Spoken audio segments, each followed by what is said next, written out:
The devil's advocates whisper in the hall, where justice wears a mask and truth begins to fall. Every thread they pull, every lie they weave, in the courtroom's dance, who's left to believe? Oh, the devil's in the details, hiding in plain sight, innocent until the gavel steals the light. True crime echoes through the hollow night, fighting injustice with no end. The devil's in the details, hiding in plain sight, innocent until the gavel steals the light. True crime echoes through the hollow night, fighting injustice with no end in sight.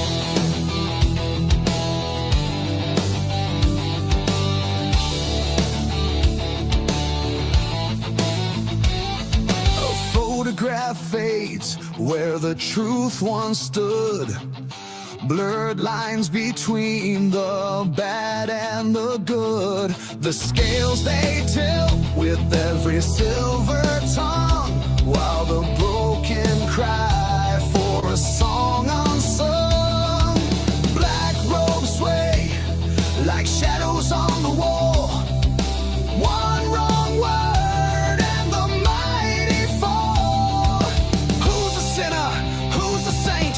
The jury's out, but the verdict's faint. Oh, the devil's in the details, hiding in plain sight, innocent until the gavel steals the light. True crime echoes through the hollow night, fighting injustice with no end. The devil's in the details, hiding in plain sight, innocent until the gavel steals the light. True crime echoes through the hollow night, fighting injustice with no end in sight.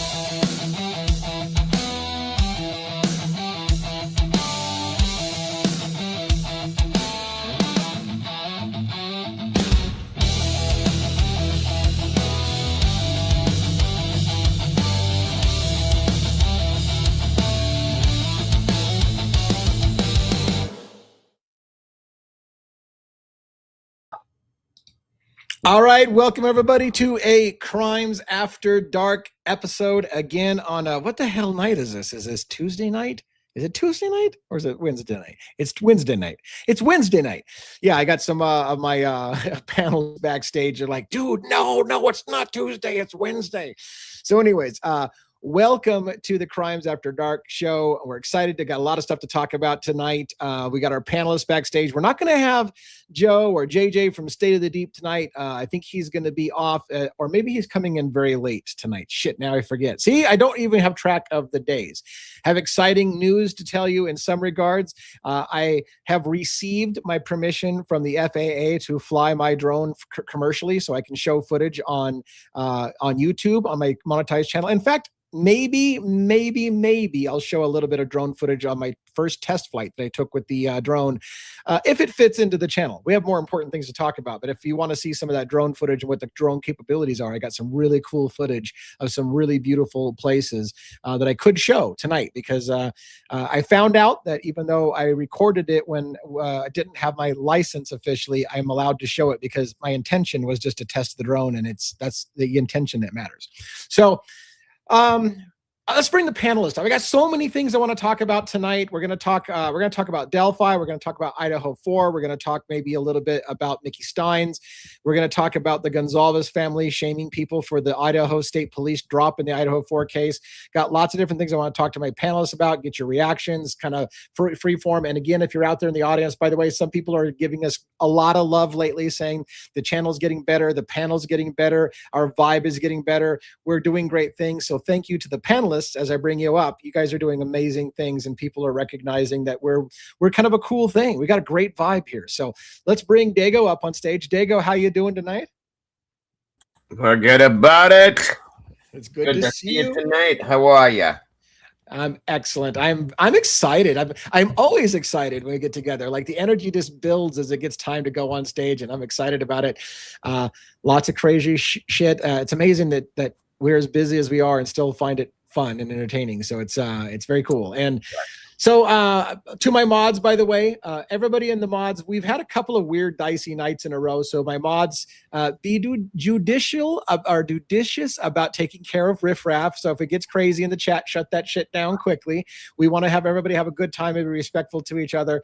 And sometimes it gets a little dicey in our chat. So we'll be careful about that. Anything on your mind, by the way, before I bring up any other panelists, anything you want to say in particular to you and your crowd that's joining us? I know you're co-streaming on your channel as well. So welcome to all the meatballs and everybody out there on your side. I just want to welcome, I just wanted to welcome everybody from the TruCrime Cafe and all the meatballs, of course, and the Blue Crew for those that are here.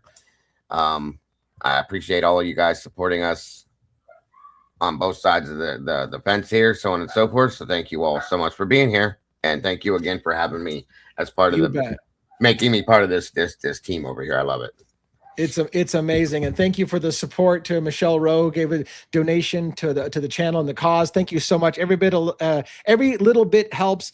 We're struggling. We're like struggling musicians, only we're not doing. Although you actually are kind of a musician, aren't you?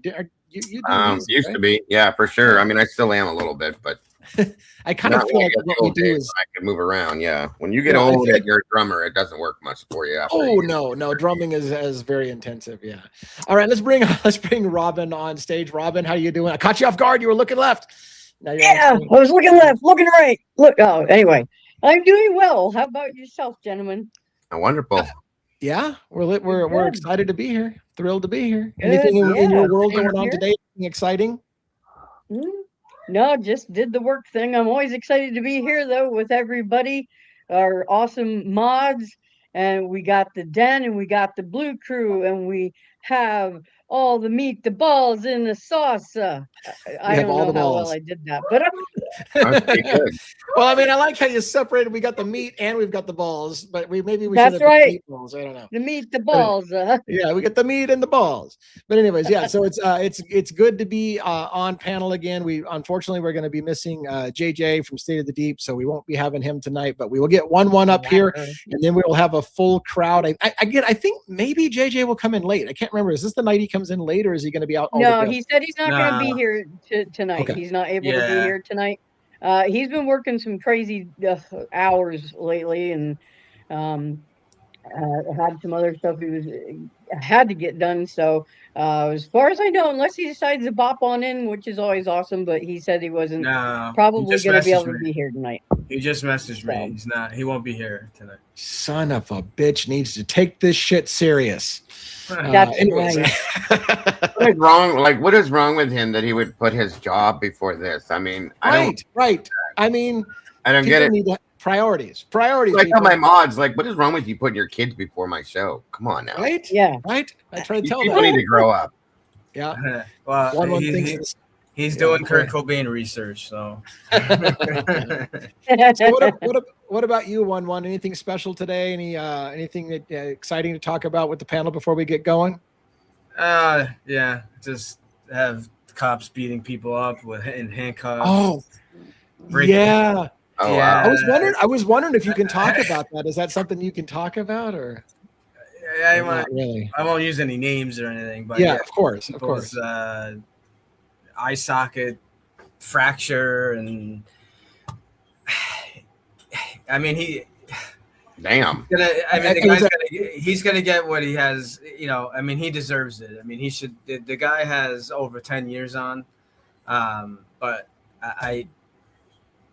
let's make sure everybody understands what happened. I think what it was, was a cuffed suspect that spit on an officer, and then the officer kind of kicked his ass and broke his eye socket. Yeah. So, and again, when you're cuffed, the guy's not fighting back, so it's a little bit bad taste when you're there. So basically, it was someone arrested. He was taking him out to debrief him. So every prisoner we have that comes in gets debriefed.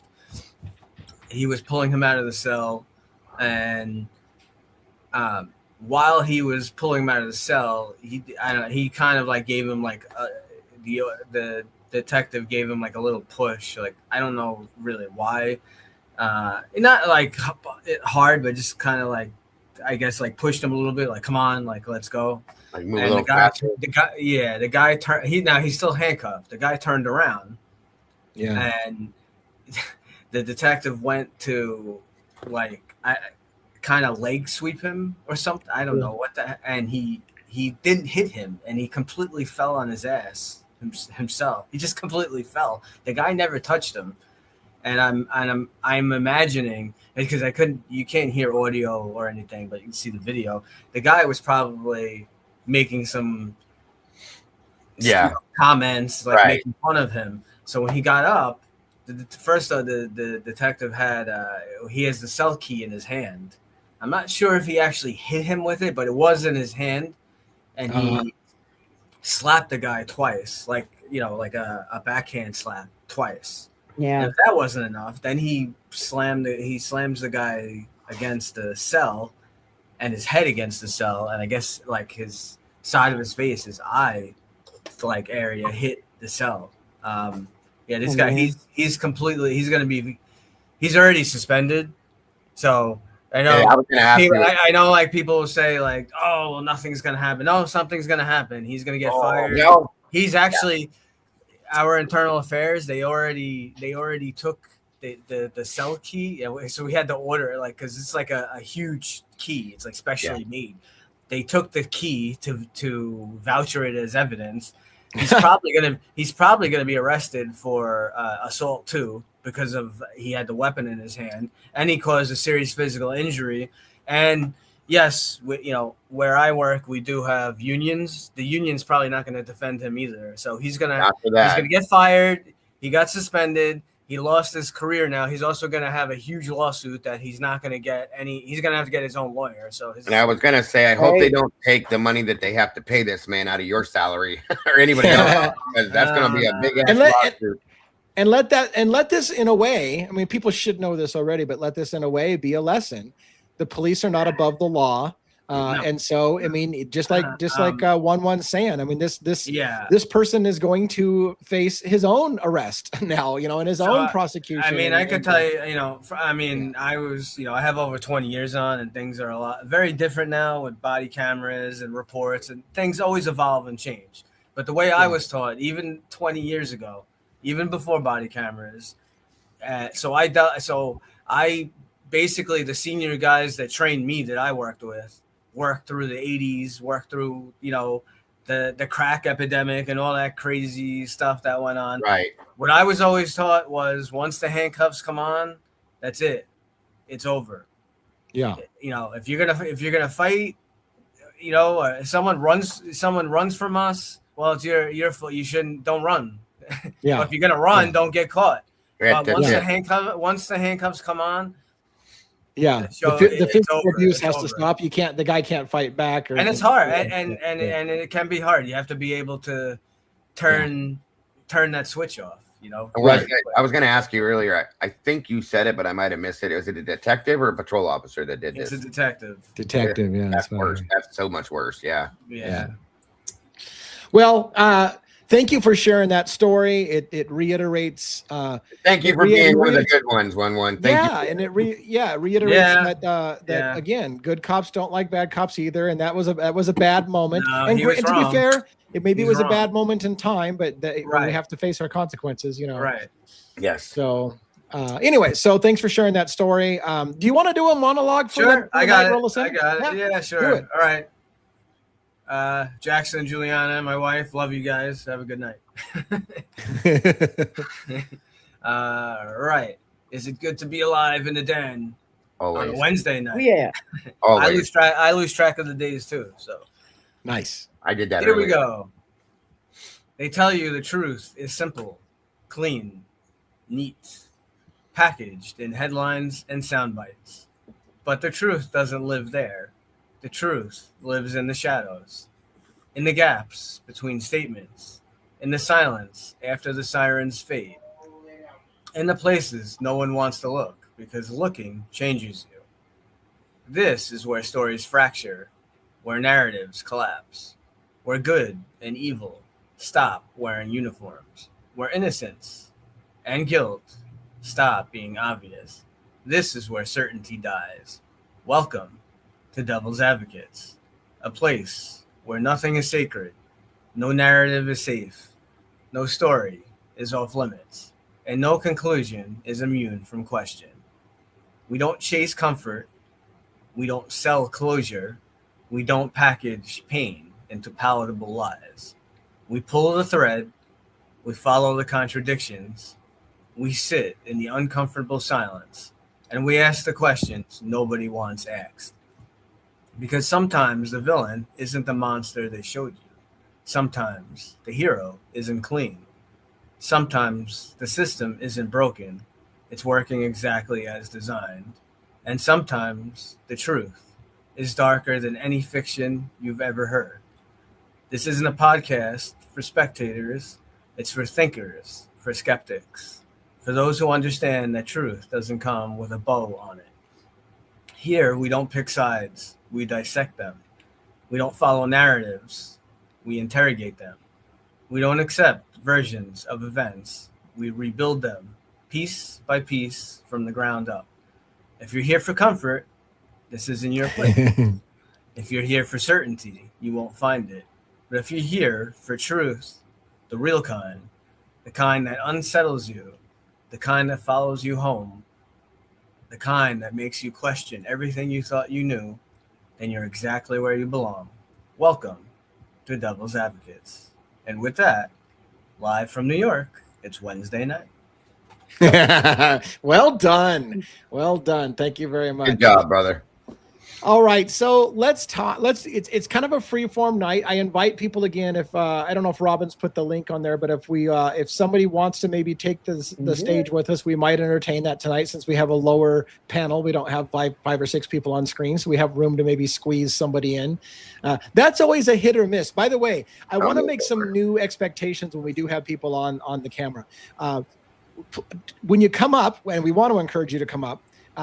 Ask a question or two. Just have a question or two planned. Ask the question, and then in short order, we'll kind of dismiss you, and then the panel will address your question. We're not going to spend a lot of time because it's too easy to kind of bring somebody up, and you don't know when the conversation ends, kind of thing. So come up, ask your question or two. We'll have a brief interaction, and then we'll let you go behind scenes, and then we'll more at length address your questions and your comments. So if you want to do that, please queue yourself up backstage. I wanted to talk to you guys a little bit. I do want to talk about Delphi for sure tonight, because I was really starting to, I cover multiple cases, and different days of the week I try to focus a different case, and I was focusing today on the Delphi case, and so I wanted to basically address Judge Fran Gull, but I wanted to put that on hold just for Oh, man. already. So let's talk for a moment, though. Let's talk for a moment. For those, we last night, and I see that we do have a guest backstage, so just hang out there for a minute, and we'll bring you up for a question or two, and then we'll do that. But give us a minute to get past this dialogue. So we watched a lot of crime scene photos that were released by Idaho State Police in the Idaho 4 case. Within a short amount of time, they pulled those photos back off. We have reasons to believe there's at least one reason we think it might have been pulled. There could have been other reasons that was pulled. But the Gonzalez family did a post on their family page, which multiple people sent me a picture of because people are on their family page. And it just blasted.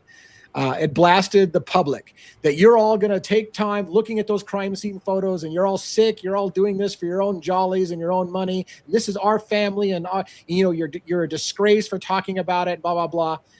And I just want to reiterate. I mean, I want to ask the panel what your thoughts about it, but I want to reiterate that here's my view on it. It's a little hard for me when the families of the victims are blasting the public for wanting to know the truth of what happened that night, when there's a conflict of interest, when the families are now suing for $500 million in money, which relies on Brian Koberger being the guy. So at this point, they have a vested interest to not hear the truth if it wasn't him, because they lose millions of dollars each family if Brian Koberger didn't do it, or if there's something else. And so now it looks a little disingenuous to shame us all for trying to get to the truth when you literally are looking at a $500 million lawsuit that again is at risk if it turns out you were wrong about what happened. What do you guys think about that whole thing? Did you see that response or? Oh, what they put? Yes, I did. Yeah. And I'll say this right here and now. I've always spoken my compassion for and condolences for what they've gone through, period. Yeah. Yes. That's why I'm sitting here right now, why I sit on my panel and talk about it, period. because I want and think that they deserve absolute truth and justice in this case, and they're not getting it, in my opinion, which is why the only reason why I'm looking at these photos, because I want to see what we can see within the photos that may tell some truth, because we haven't received it as far as I'm concerned. And I feel like they should want that as well. And I also agree with you that as soon as the lawsuit dropped, showing that it's real, it was rumored for a while and we didn't see any documents, and now we do. And I said this live on my panel, and I think I said it in here as well, that I hope that I'm wrong, and this is not a money grab, because if it is, shame on you, all due respect, but shame on you for making the statement that you made about us, because you're doing worse, in my opinion, by going after this school for this money, for whatever reason it is. I hope that you're doing it to try to pull more discovery. That's what I hope it's for. And I hope that you prove me wrong believing that that's what this is. Otherwise, shame. That's all I can say. I'm sorry. That's my thoughts. What about you guys? Robin, what do you have thoughts about what the I just cannot, as I'm not a parent, but I've helped raise, nieces and a nephew and things like that. And for me, no matter what, I would want the truth. No matter what. And I would not accept just them saying, trust me, this is the dude. And seeing everything that we're seeing, reading all of the documents, looking at pictures.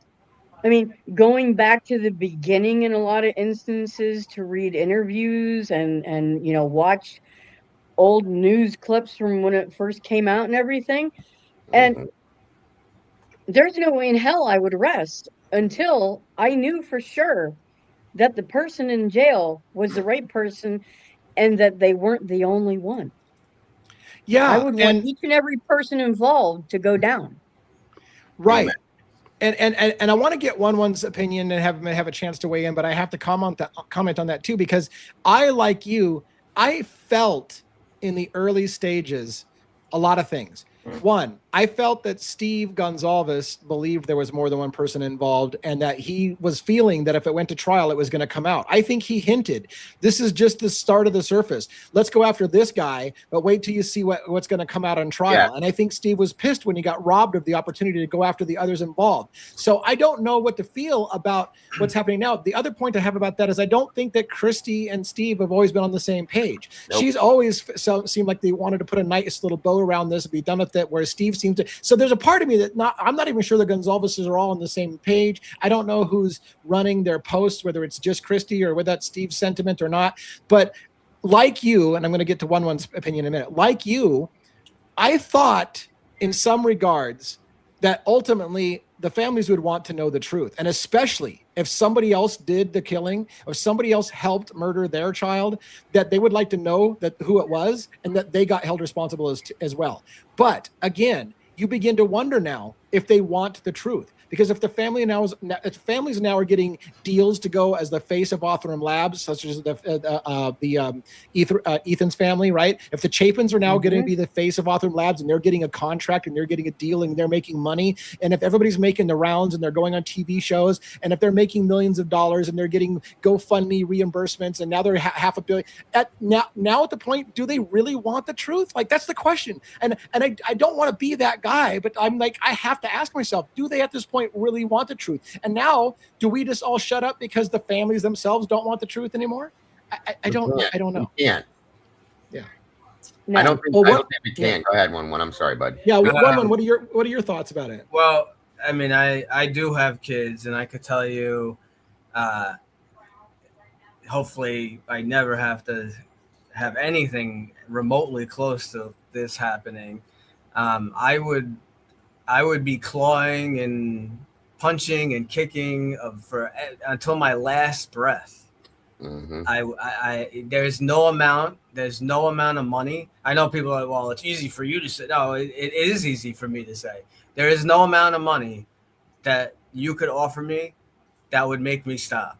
And along with what Robin said, and then what you just chimed in on, Lee, even if I was if I was confident that Kohlberger was one of the people involved, great. But if I had the evidence, if it was there that showed me that there was something else going on, that there were other people, I wouldn't stop. Yeah, I'd want them all. I may even be worse than Steve G. I would be everywhere, kicking and screaming. I mean, I just, I sent again. I'm not gonna post their info and give them props, because people are entitled to their opinion. That's fine. But I did send you the info, Dago, like about a week ago. So there's like a defense attorney or whatever that made this whole, video basically bashing all of us. Yes, and I watched it. And the Goncalves family highlighted it, saying they followed it right up. Yes, and sir. I can't understand just pulling just one little thread, one little thing of this case doesn't. Just a little thing. Like right now, these photos came out. We pretty much know, 99% Kaylee was not killed in Maddie's bedroom. Well, and this stuff is, I can't imagine what it would be for the families, they want this kind of to go past them, and it just brings, it's their child, and I get that, but they have to know. I mean, I can't, but like Kaylee's sister was going crazy, right? She wants all this info and everything. How could they possibly? Some of them have had to seen some of our podcasts, whatever. Oh, I know that. Us or you or Pav or Lana. They've watched a lot. We're not pulling stuff out of thin air. No. And look, and here's the thing. Like, I have to be super, super careful the way I say this. I don't believe in vigilante justice, but I want to tell you how passionately I feel. So this is not me saying I would, but I want to tell you the level. There was a point in which I thought Steve Gonsalves might have actually known that somebody else did it, and he thought it was going to come out in trial. And I said to my wife, like, again, this is kind of like, it's a feeling, right? It's not a confession or anything. It's a feeling. I said, look, if Steve called me up today and said, I know who killed my daughter and helped it, I'll say, let's get in the fucking car and let's go take care of it. Like, we will get fucking revenge. That motherfucker's not going to get away with that shit. And I will fucking help that guy if I can get justice one way or another. Now that sounds horrible, but that's how I feel. I'm that passionate about it. Like, I'm not going to fucking let that fly. If you know who did it, fucking tell me. We'll go get in the fucking car and take care of that shit. Like, that's how mad I am. So does everybody have that kind of passion for getting to the truth? You want to fucking get the truth, and we'll burn the whole fucking thing down if we have to get to the truth. Absolutely. I'm where I'm at, Lee. We're like in the same boat, paddling together. So 100%. And that's why I won't give up on it. And I've had that same exact feelings from like the first week of this. I have kids. I have 7 kids, you guys, for those of you that don't know that. 7 children, okay? And I have 2 daughters and I have 5 boys. Every one of them are gold to me. They're my life. And my grandkids, of course, are. I'm just saying, you guys understand, if you have children, even if you don't have children, like Robin said, nieces, nephews, you can still feel how I can't even explain what I'm trying to say. I absolutely feel the same way you do, Lee. I'll just leave it at that. 100%.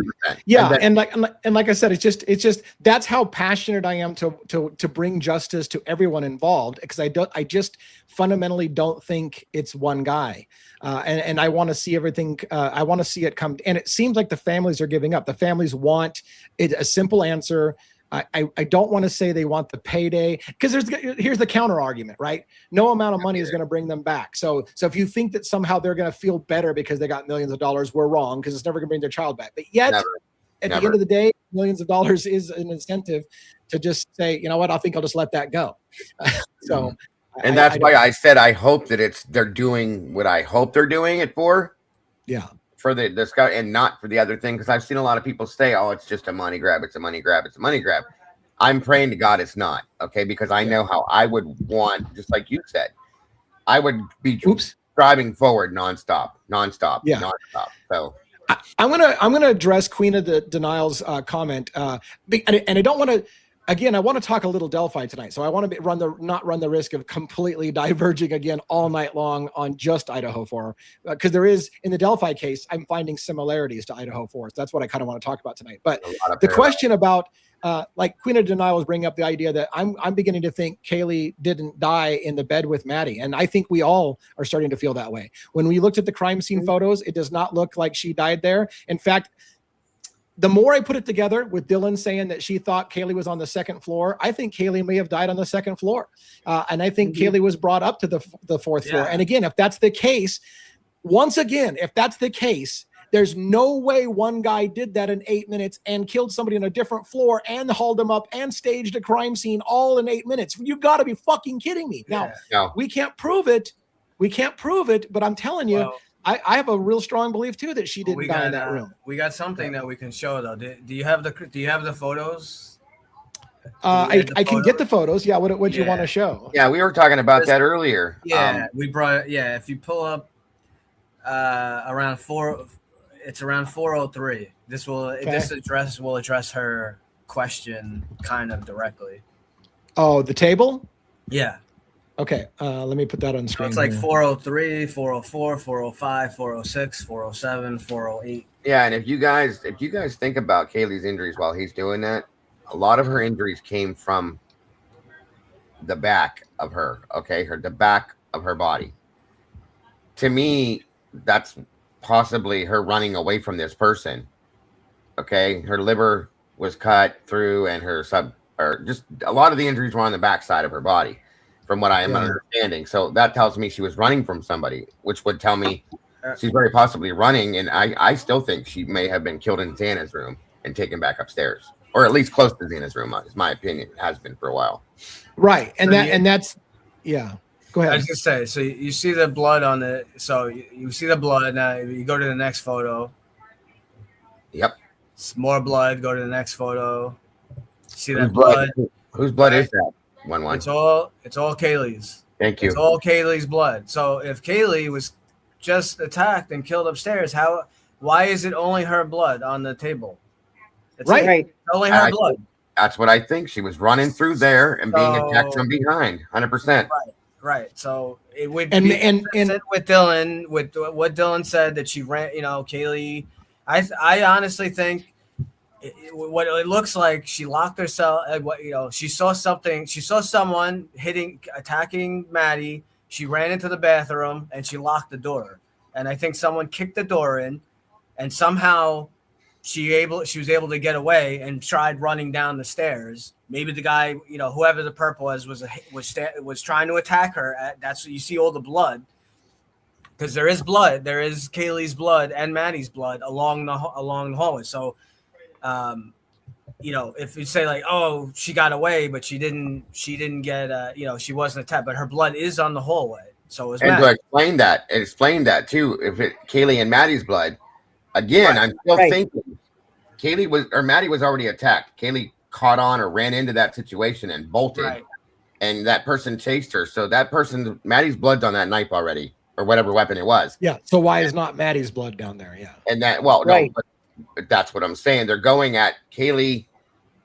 They got both the blood transfer. It happens. Okay. Yeah, right. And that's how it ends up down there. It makes perfect sense to me. I do not believe that she died in that room upstairs. I'm sorry. Or that she was killed in that room upstairs.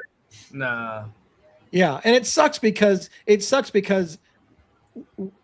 asking those questions or even stating those opinions that I don't think she may have, what we're really saying is, what we're seeing in the evidence doesn't seem consistent, and now I think she may have not have died. And yet we're going to be shamed for saying that. Shame on you, you sons of bitches. They told you she was killed in that room. That's where she died. And you're like, it doesn't make sense. Right. Look at the photos. And yet we're the assholes for pointing out the inconsistency and the fuckery in this case. This is a perfect example too, because you have two basically something happened right along the stairs and the living room. But if you want to just compare the bedrooms, look at Xana. Look at Xana's bedroom. Look at the amount of blood. A lot. And I know Ethan's legs were sliced or stabbed or whatever, and may have gotten a vein. That room is like a war scene. That's what it should look like. Yes. That's what Right. it should look like upstairs. And how do I know that? Right. And how do I know that? I can tell you because I've been on scene, and I've said this 1,000 times. Dago he'll chime in. He's EMS. He knows too. I've been on scene many times. There are not homicides. There are just two people fighting. Someone gets a bloody nose. Someone gets a bloody nose. Someone has their eye cut. Someone has their mouth, a tooth knocked out. The amount of blood that comes from the face is insane. Yeah. And Kaylee's face they said was almost unrecognizable. It was bashed in. There should be enormous amounts of blood all over that room. All over that room. And there wasn't. Comparatively, there's no. Yeah, I mean, we're beating a dead horse, but there's no way the wounds they described that happened to her is not consistent with the crime scene in that room. No. And a lot of things in that case don't make sense. And yet, it doesn't. The official story doesn't make sense. A lot of the rumors are making a lot of sense looking at the photos. Like Kaylee may have been in her own room. Her bed was turned down. Somebody could have been in the closet. That had been said many times that somebody could have been waiting in the closet for her. Did she start there? Did she go down the stairs? Was she chased down the stairs? Did she die? Dylan said, I think Kaylee's on the second floor in Xana's room, because maybe she was at some point on the second floor in Xana's room. Like, all of it makes sense until the narrative comes in and tells you that you're all wrong. It was one guy that killed everybody in their sleep. They were all sleeping. And that's not true. We know it wasn't true. And so every step of the way, we have to fight them. And we have to look like the assholes for saying everything you're saying makes no sense. And yet the rumors out there make more sense than your narrative. Your story makes less sense than the rumors that are out there. And a lot of people are saying that there would be more blood transfer from the second floor to the third floor if somebody was carried up that way. Yes. Don't forget, you guys, there is evidence of somewhat of a cleanup as well. Yes. Don't forget that. That's important because that makes that change. Okay. You pointed out, Dago, there's a freaking a lake of amino black at the back sliding glass door. There's another pretty big lake of amino black outside of Dylan's bedroom door. So, and they stated there was evidence of a cleanup. Somebody could have died and bled out in a different area, and blood was cleaned up. And then and again, not to get super morbid, once a heart stops beating, they're not pumping out blood anymore. So there would be less blood flow. So if they died on a different place, they could be moved and maybe not transfer as much blood. There's a lot of ways that it could have happened. And again, I realize it sounds like crazy conspiracy theory, but real quick, Nick, let me address something real fast, because I'm so tired of seeing this head all the time, and it's not against anybody in here. If you're seeing it out there anywhere or hearing it out there anywhere, please call bullshit on it. Dylan is a woman. Dylan has always been a woman. Right, Dylan will always be a woman, period. That's so, like, I am so ridiculously tired of hearing that. Stop, guys. Nobody here, but you guys are hearing it places and tell them, stop it. That's bullshit. That's not true. If anything else, I may not believe what she says, but she's a woman through and through, always has been, always will be. End of story. Yeah, I'm glad you said it. Like, a lot of times people say the unknown male DNA at the house is Dylan's because Dylan's really a guy. I get annoyed at that as well, and it sucks too, because it sucks. I don't like to go through that whole thing either. So I appreciate you saying something. Okay, look, we're not done with Idaho 4, but let's talk a little bit about Delphi. So I wanted to talk, because Dago, I think even maybe Robin, were you into the Delphi case for a long time before you met me and stuff as well, Robin? Somewhat, yeah. Yeah. So maybe you guys know these details way better than me. But when I was going back and look, I was doing. So here's how it started. Judge Fran Gull. Is it Gull or Gal? I think it's Gull, Gull, right? But anyway, I don't ask me, because I'm gonna call her something else. But yeah, you're right. Yeah. So Judge Fran Gull announced recently in the Delphi case that she will not be seeking re-election for a judge at the end of this year. Judges serve 6-year terms, and so what she basically said was, I don't have another 6 years in me, so I'm not going to even start a 6-year term. I'm just going to retire at the end of this year. Now, people in the Richard Allen case kind of said, well, this is a great win for Richard Allen. And I want to start by saying, I don't think it's as big of a win as people think in the Richard Allen case. And I'll tell you why. No. The attorneys for Richard Allen have appealed. That's going to go to an appellate court. Fran Gull is a trial court judge. She wouldn't be overseeing the appeal of Richard Allen. The appeal goes to an appellate court. So she wouldn't even have anything to do with the appeals process. So for those who think that, boy, it's good that and first of all, she's there for another year. She's going to be through the end of this year in December. But really, it's almost a moot point that she's retiring because it's an appeals issue at the moment. Now, it is a little nuanced. There's more things available. And this is also important for the Idaho 4 case. There's a difference between an appeal and post-conviction relief. And what people need to understand is they say, oh, well, Brian Koberger, for example, in the Idaho 4 case, waived his right to appeal, and it's all done. He can't do anything about it. Not true. An appeal is a different process than post-conviction relief. And post-conviction relief, by the way, allows you to challenge things like, I wasn't allowed to bring in alternate witnesses. I wasn't allowed to present things during the Franks hearing like fog lights. Or that's the kind of stuff that can be handled at a post-conviction relief. It's not an appeal. An appeal is basically something along the lines of the judge did something illegal, and therefore the whole trial was illegal. But a judge can technically do things correctly by letter of the law and still run an unfair trial. And that's where post-conviction relief would come in. Now, where that comes with is Fran Gull could get involved in post-conviction relief issues. So they could be like, hey, Fran, can you review whether you did something fair or not? And she'd be like, yeah, I totally did it fair. So yes, if she steps down and it gets to the post-conviction relief part, it's a good thing perhaps that Fran Gull was gone.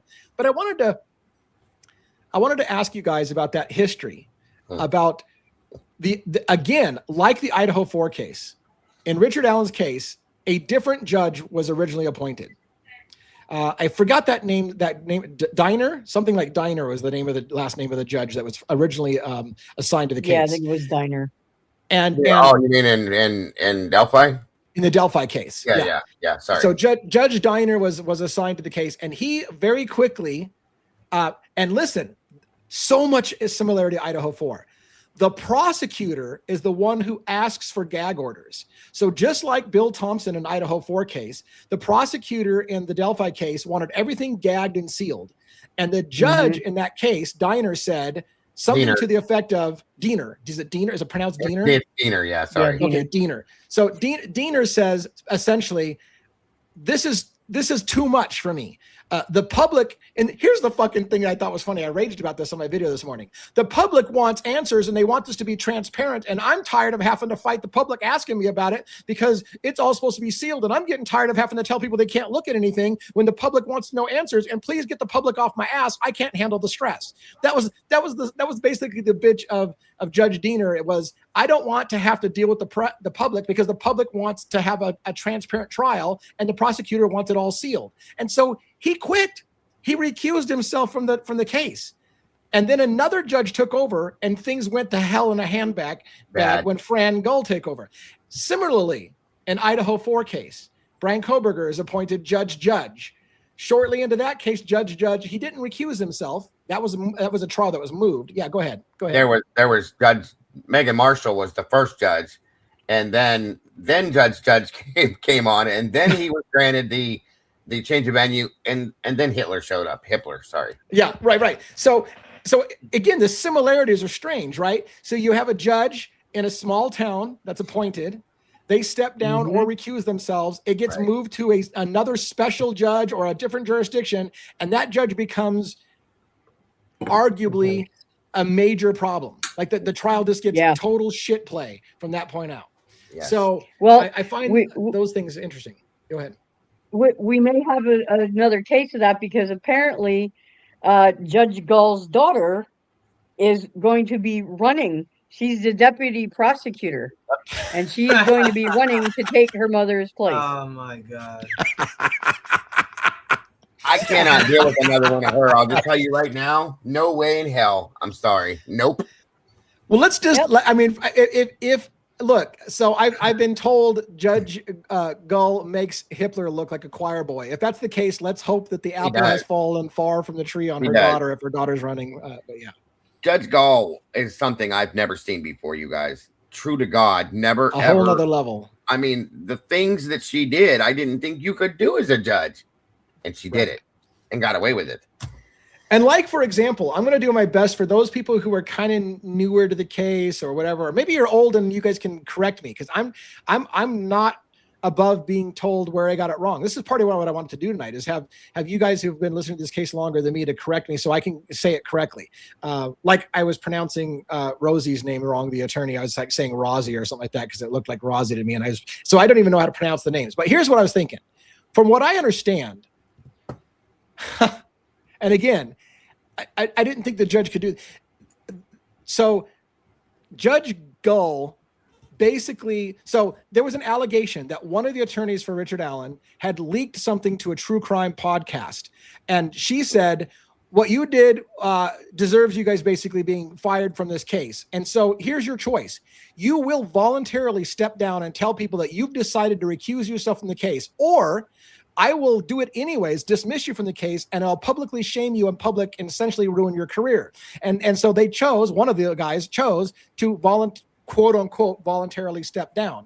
Go ahead, Dago. I see you already got points you want to make. 100%, absolutely. And Robin, you can back me up on it because I know you followed this too. Before she did that, they did this all in her quarters, okay? Private chambers, yep. As they go in, I don't know, I can't remember how many of it, Robin, you might, but multiple, and I mean multiple, uniformed police officers walked into the courtroom and took a seat. An intimidation factor, 100%. Yep. They go in back, come out, and this woman, I can't stand this woman, I swear to God. He's absolutely right. And as she said, how did she put it? It was something like to unbeknownst to me or some stupid shit like that. Like, yes, it was like it was a surprise. Like it was a surprise. Yeah. Are you? What? I was screaming, you guys, screaming because I knew what she did. They absolutely. These officers sat down in the jury box. Like, here we are. It's just evil. It was so ridiculous, so ridiculous. So, Judge, let me word it this. Let me word it this way. Judge Gull had the gall to pretend like she was surprised that Richard Allen's attorney was going to step down when she literally threatened them and said, you will step down or I will dismiss you publicly and shame you in public. And by the way, that was recorded, that those behind the closed quarters things was recorded and on record. And so one of the attorneys went to the Supreme Court and said, review what the judge told them. The judge flat out told them, you will voluntarily dismiss yourself or I will have you dismissed and I'll shame you publicly. And so that was part of a Supreme Court appeal, right? And they got reinstated ultimately. But again, that whole it starts to make Hitler look like a choir boy. Like that's how it started. And they also, if I remember right, Robin, correct me again, they tried to have her recuse herself as well, removed from the case. And they wouldn't do that. They wouldn't do that. I don't know what the fear was of that, but they would not have her recuse herself. And I was I just don't know how you get away with this. I don't remember why that was either, but no, this was hilarious. This is a great moment because I love getting up to speed on this. A great moment. The defense team. So from what I understand is Richard Allen had 3 attorneys. 2 of them kind of quote unquote voluntarily stepped down. One stayed on and said, by the way, what just happened to my cohorts was bullshit. I want them reinstated, and asked the judge to be recused and the Supreme Court to get involved. The Supreme Court went to the judge and said, hey, we want you to kind of give your defense on why you did this. And she lawyered up. The judge lawyered up. She's like, well, and here's what she said. The state attorney general doesn't want to represent me, so I need time to find another attorney. Like the judge is literally lawyering up to defend herself against the bullshit actions that she did. And that's what you just said. The state attorney general didn't want to represent her for a good reason because he knew what she was doing was absolute bullshit. Okay, it's a disaster, and she's still sitting on that bench.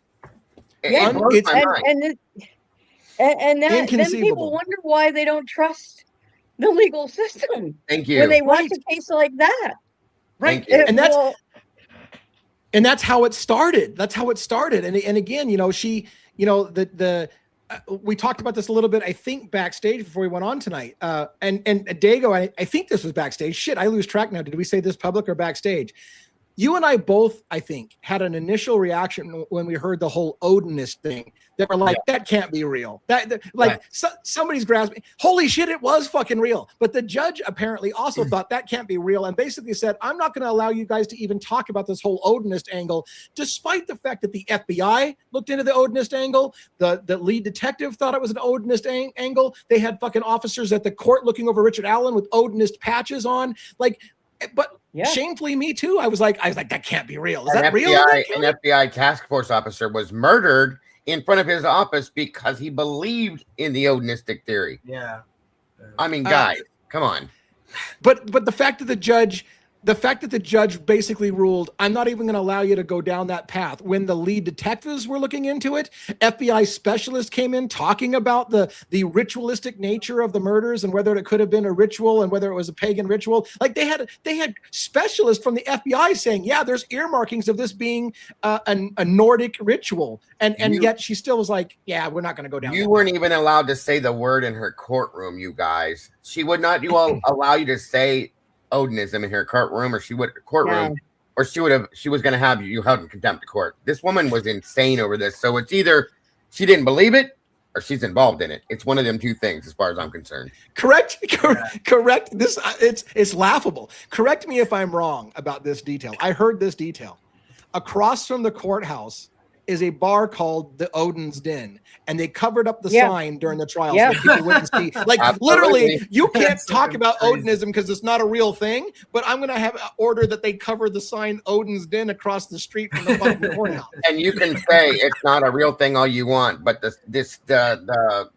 attorney that stepped in when Rosie was recused and all that stuff, William Librato, said that he didn't believe in it either. And when he came into the town and was driving around town, he said it was everywhere. It's absolutely real. There's people that have spare tires on the back of their Jeeps with the covers on the back that have Odin's spear on the back of them. It's all over the town, you guys. It's real. And he said he could, and the look on his face was classic.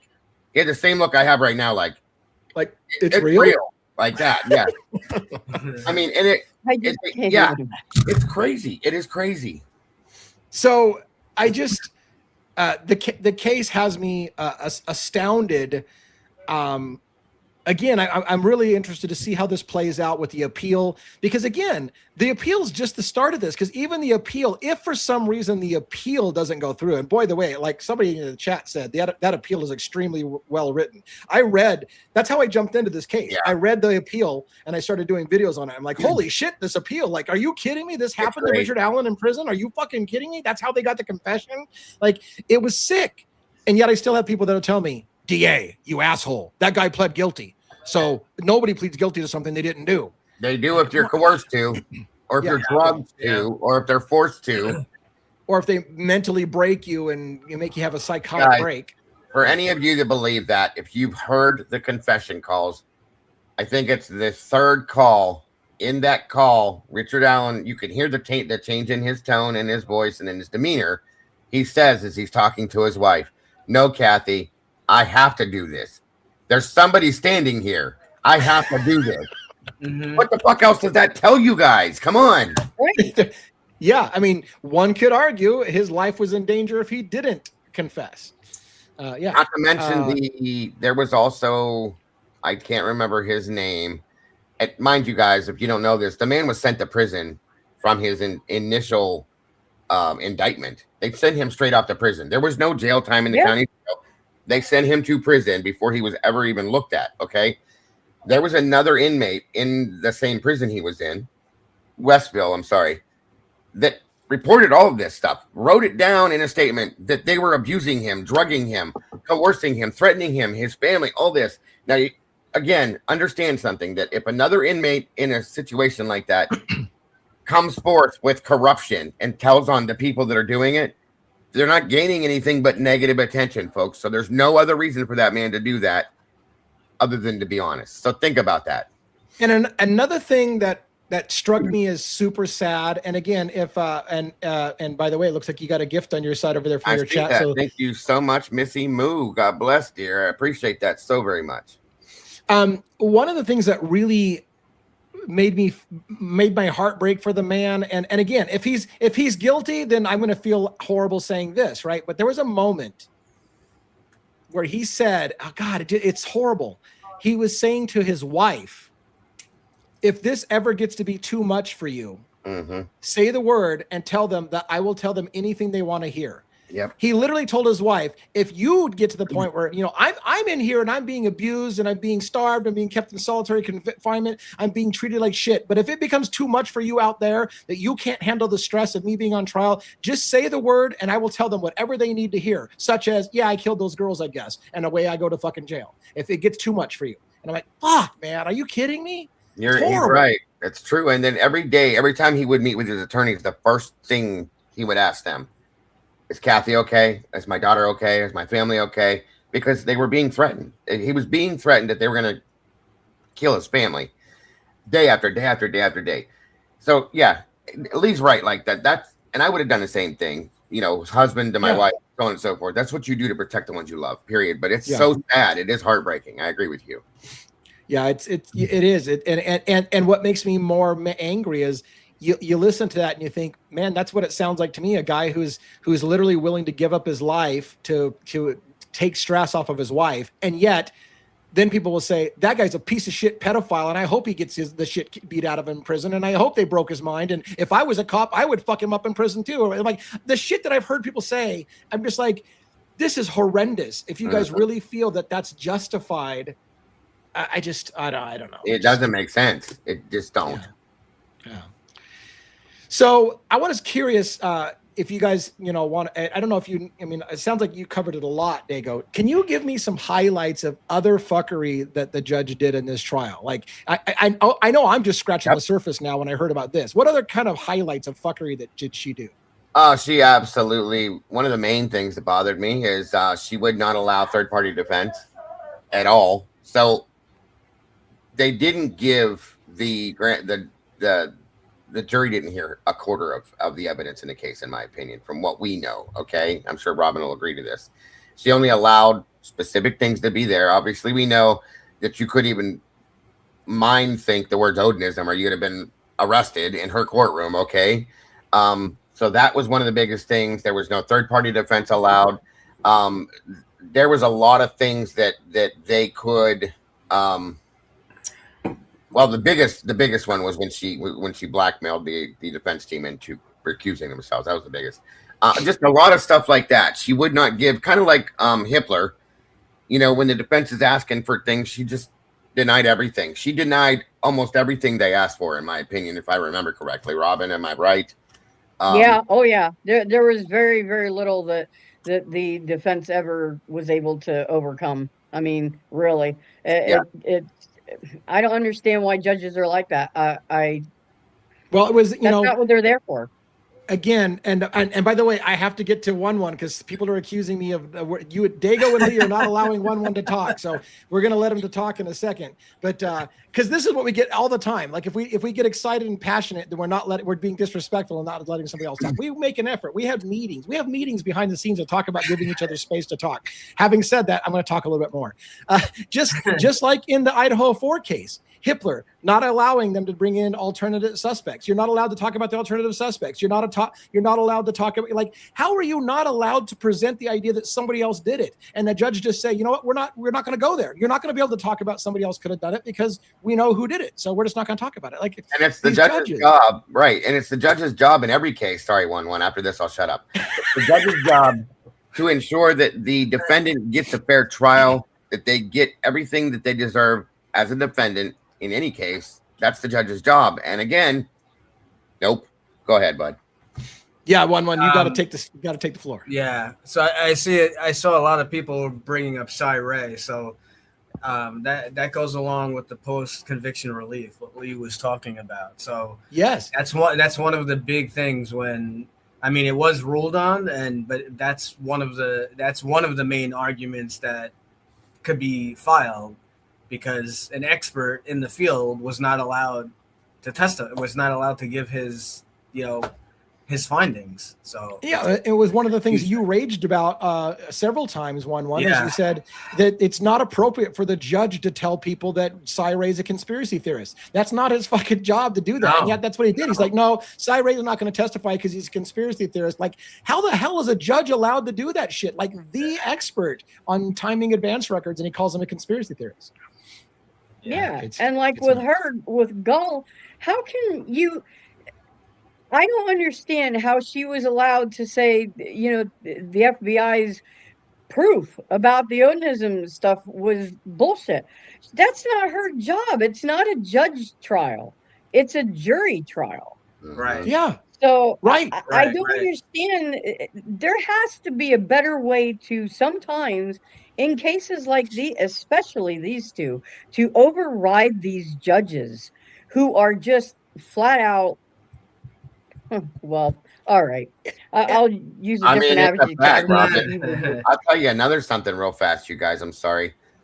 I had one person in my community that she's in my community, but she hasn't been around a while because her mother passed recently, who was friends with one of the jurors in the Delphi case.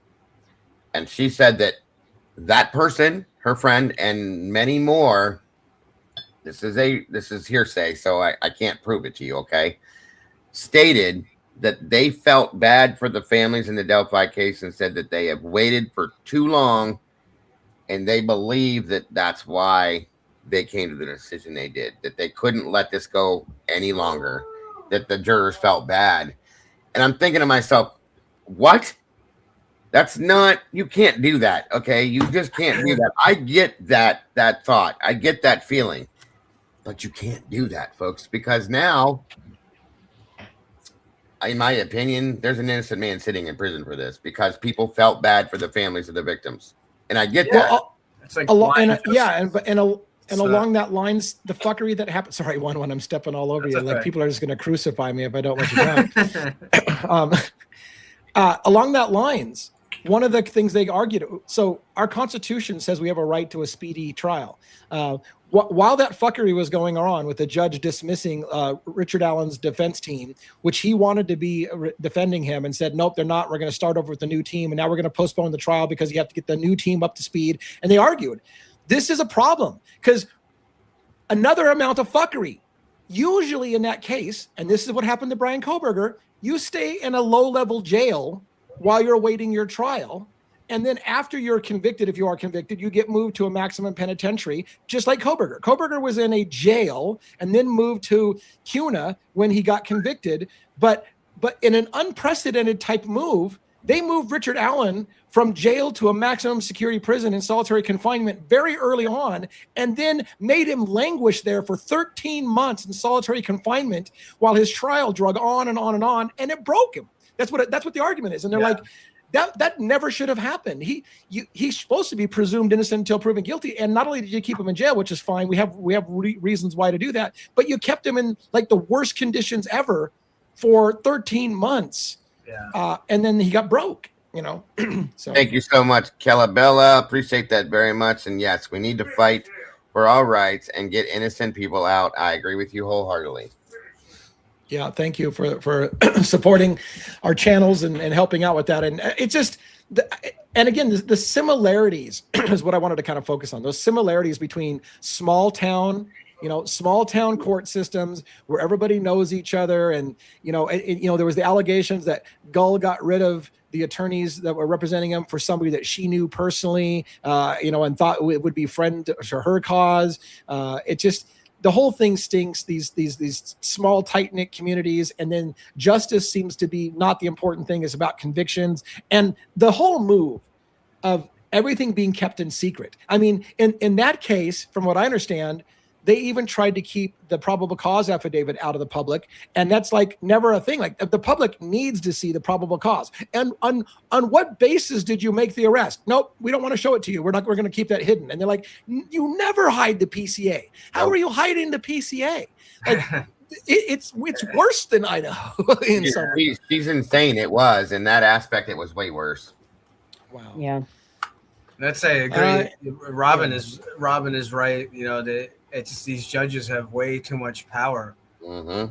And then when it's obvious that there is something wrong, or to correct it. I mean, these people it takes forever. I mean, I think about the case from Framed about the about the custodian that he wound up sitting in prison for so long, and then I believe Montgomery. I think the families, like, they were allowed to get only a maximum of up to $500,000. Like, this guy's their whole life is ruined. Yeah. Ruined, and it's really sad. Yeah, it's and our judicial system seems to have a massive amount of flaws. Just as a teaser, I'm going to try, if I have the energy tonight, to get a video in the bag for tomorrow on another case that I'm doing, which is the Mickey Steins case in Kentucky. Ben Fields is the deputy of Mickey Steins, or was the deputy of Mickey Steins. His trial is coming up in a civil case that involves sodomy. He got convicted of felony rape and sodomy of a prisoner in the judge's chambers. Spent a whole whopping 6 months behind bars, and then was released and has been out ever since. But now he's facing the civil case. While the civil case is ongoing, one of the people filing the lawsuit against him just mysteriously died. I've been fighting with the coroner to get the autopsy reports and why it died. That's a whole other thing. But anyways, in that case, going back to the judicial problem, I found out, this is what my topic's going to be about tomorrow, if I can get this in the bag, is that the defense team is trying to move to have the judge in that case recused from Ben Fields' trial. Why? Because apparently he's buddies with Kevin Mullins, the judge that was shot and killed in the judge's chambers, and there seems to be a conflict of interest with this guy presiding over a case in which another judge gets killed. And it's, again, small town community. All the judges know each other, the prosecutors know each other. It's a clique, it's a club. In that particular area, it may be that true. There's literally allegations of sex parties going on where law enforcement's involved in the sex parties and judges are involved in the sex parties. That case is nuts. That case is nuts. Did you see how Ben Fields was housed in that minimal 6 months that he was there? No. They moved prisoners out of their cells and put them somewhere else so that Ben could be close to the specific areas, and he had access to the kitchen. He had cigarettes in his cell. He had all these special treatments given to him, and I was like, "What are you doing?" I mean, it was like he had he could move around freely within the area and stuff. They were saying, what a mess. Sounds like El Chapo. Yeah, exactly. That was a disaster. It's scary. It's scary because I'm trying to reach out to people to talk in that case, and and nobody wants to talk, I bet, because everybody's terrified, because literally the people who are on the street. These people are all out loose, and who knows who's. I mean, there was allegations in the Ben Field case of Mickey Steins and other cops going and threatening them, saying, "You will shut your fucking mouth, or bad things are going to happen." And so, if law enforcement's going to your house and threatening people, saying, "You better shut your mouth. We're a small town, and this is not the way we do things here around here," it's like redneck community. It's like if the officer does not remove the chewing tobacco from his lower lip before telling you to kiss my ass. Okay, you're in the redneck. One of the victims was even stating that the FBI was involved in these parties and stuff as well, local FBI guys. So who do you go to for these things when you can't go any higher? You know what I mean? Yeah, it's nuts. And I had to pull off a Jeff Foxworthy with that. If the officer does not remove the chewing tobacco from his lower lip. It's so bad. It is so bad out there. It is. It's not just that area, guys. It's all the way around that area too. Right. And to be fair, we're going to be putting boots on the ground in that area. And there's a part of me that's a little nervous about driving in a rural Kentucky back road community. If I get pulled over by an officer on a back road community, no offense, 1-1, but if I get pulled, there's going to be a part of me that's going to be like, call 911 and be like, "Can you please let people know that I'm being pulled over on this road at this time by this car? Because if I end up dead, I didn't fucking do it." Yep. Fly the drone real quick out your window and get rid of it. 100%. Yeah, it's funny. If you see a guy walk up to pull up behind you in a a full white suit with a white big brimmed hat on in a convertible Cadillac from 1974 with steer horns on the front, you better bolt, bro. That's all I'm saying. It feels like it's going to be straight up Dukes of Hazzard time out there 100% for Hazard County. I'm telling you, it is Hazard. It literally is Hazard County. That's the county seat out there is Hazard County. Yeah, it's crazy. So I'm looking forward to the trip, though. I'm looking forward to the trip. I'm looking forward to getting some of the drone footage up in the air and all those good things. And it's been great. Like I'm looking forward to diving into the stuff that you guys have all been in there. I hope my hope is that I see things sometimes differently than other people see. So my hope is that when I go back and I'm late to the party on this case of Richard Allen, for example, that I'm going to see something different or new that somebody else didn't see before. And they're like, you know what? That's a good point. We thought, or maybe it's something that they had thought of before, but somebody with fresh eyes brings up again. And they're like, wait, but that was a bigger point than we thought. So hopefully I can add something to the conversation and not just talk about shit that everybody's already, DA, we already knew all that, but we'll see. But that's my hope. Well, you always do end up having different perspectives on stuff and thinking of things that, even, 3 years into a case that maybe, other people haven't. So I wouldn't be surprised that you're going to come up with something. I would not discount that at all. I agree. Thank you, Christine Hurd, very much. And yes, we just want justice. Amen to that. I was looking to see, keep talking for a minute. I'm going to see if I can find something real quick. I'm just going to pull myself off screen and let you guys take over for a minute, talk whatever the fuck you want. Take over my show for a minute. I'll be right back.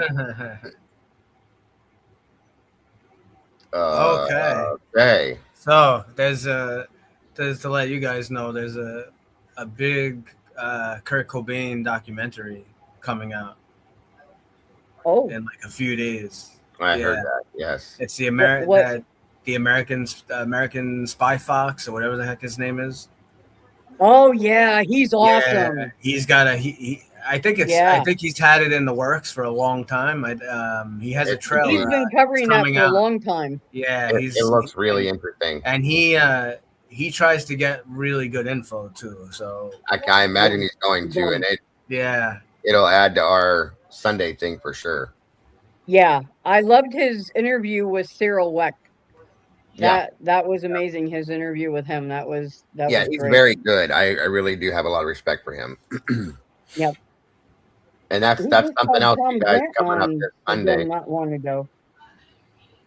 For those of you that have been interested in that, guys, make sure you do tune in this Sunday because we have another great show coming. Yeah, we're gonna get more deep into the actual crime scene and stuff surrounding the case. We're gonna be diving into good stuff. Yep. So if you're interested in the Kurt Cobain case, come on out Sunday night. Yeah, it's funny that you guys have that whole case that's long ago in the past, but there's still all these shit that you guys are talking about and resurfacing. I knew it was kind of a cool case back then, but I didn't realize how much that you guys have been talking about that case. Every time you guys keep bringing up more stuff, holy shit, there's a lot of talking. Yeah, we haven't even scratched the surface with it yet. Yeah, we're on our third week now. That's awesome. The fuckery that's with that case is it's real. Non-stop. And I want to. I don't even want to ask questions that are on my mind because you guys have been talking about it for so long. I'll be coming into it blind, so I'm just gonna let you guys deal with that on its own thing. I was queuing up. I was thinking about showing a little bit of the drone footage of kind of like previewing what our capabilities are, but then I was like, I'm not sure that that's all that exciting. Maybe we should just wait until we actually have a case to show the drone footage on. But I was just going to show it because it can, and a lot of you haven't seen it, and I think it would be kind of cool to say this is the kind of footage that we're going to be able to get when we get out there and boots on the ground. But we'll just wait until we just do it. I think we'll just wait until we're going to do it. Yeah. So. What else? Anything else? I mean, we talked a little bit about several different cases. Do you guys have anything in particular you want to dive into? We could spend more time on the Idaho 4 case if there's still lingering questions about the whole things there, or whether we want to drop that. I mean, what do you guys want to do? I mean, the big thing with the Idaho 4 case, I just can't believe some of the people that weren't interviewed. We know. Obviously, BK was interviewed. We'll probably never get to see that, I guess. No. FBI or whatever. But but there's so many other people that I can't stress enough. I mean, maybe they didn't have the info at the time and it came out later on, but we have a firsthand witness now. It's not hearsay. It's a firsthand witness that was at the fraternity party that can say that Loach and Ethan had some kind of argument.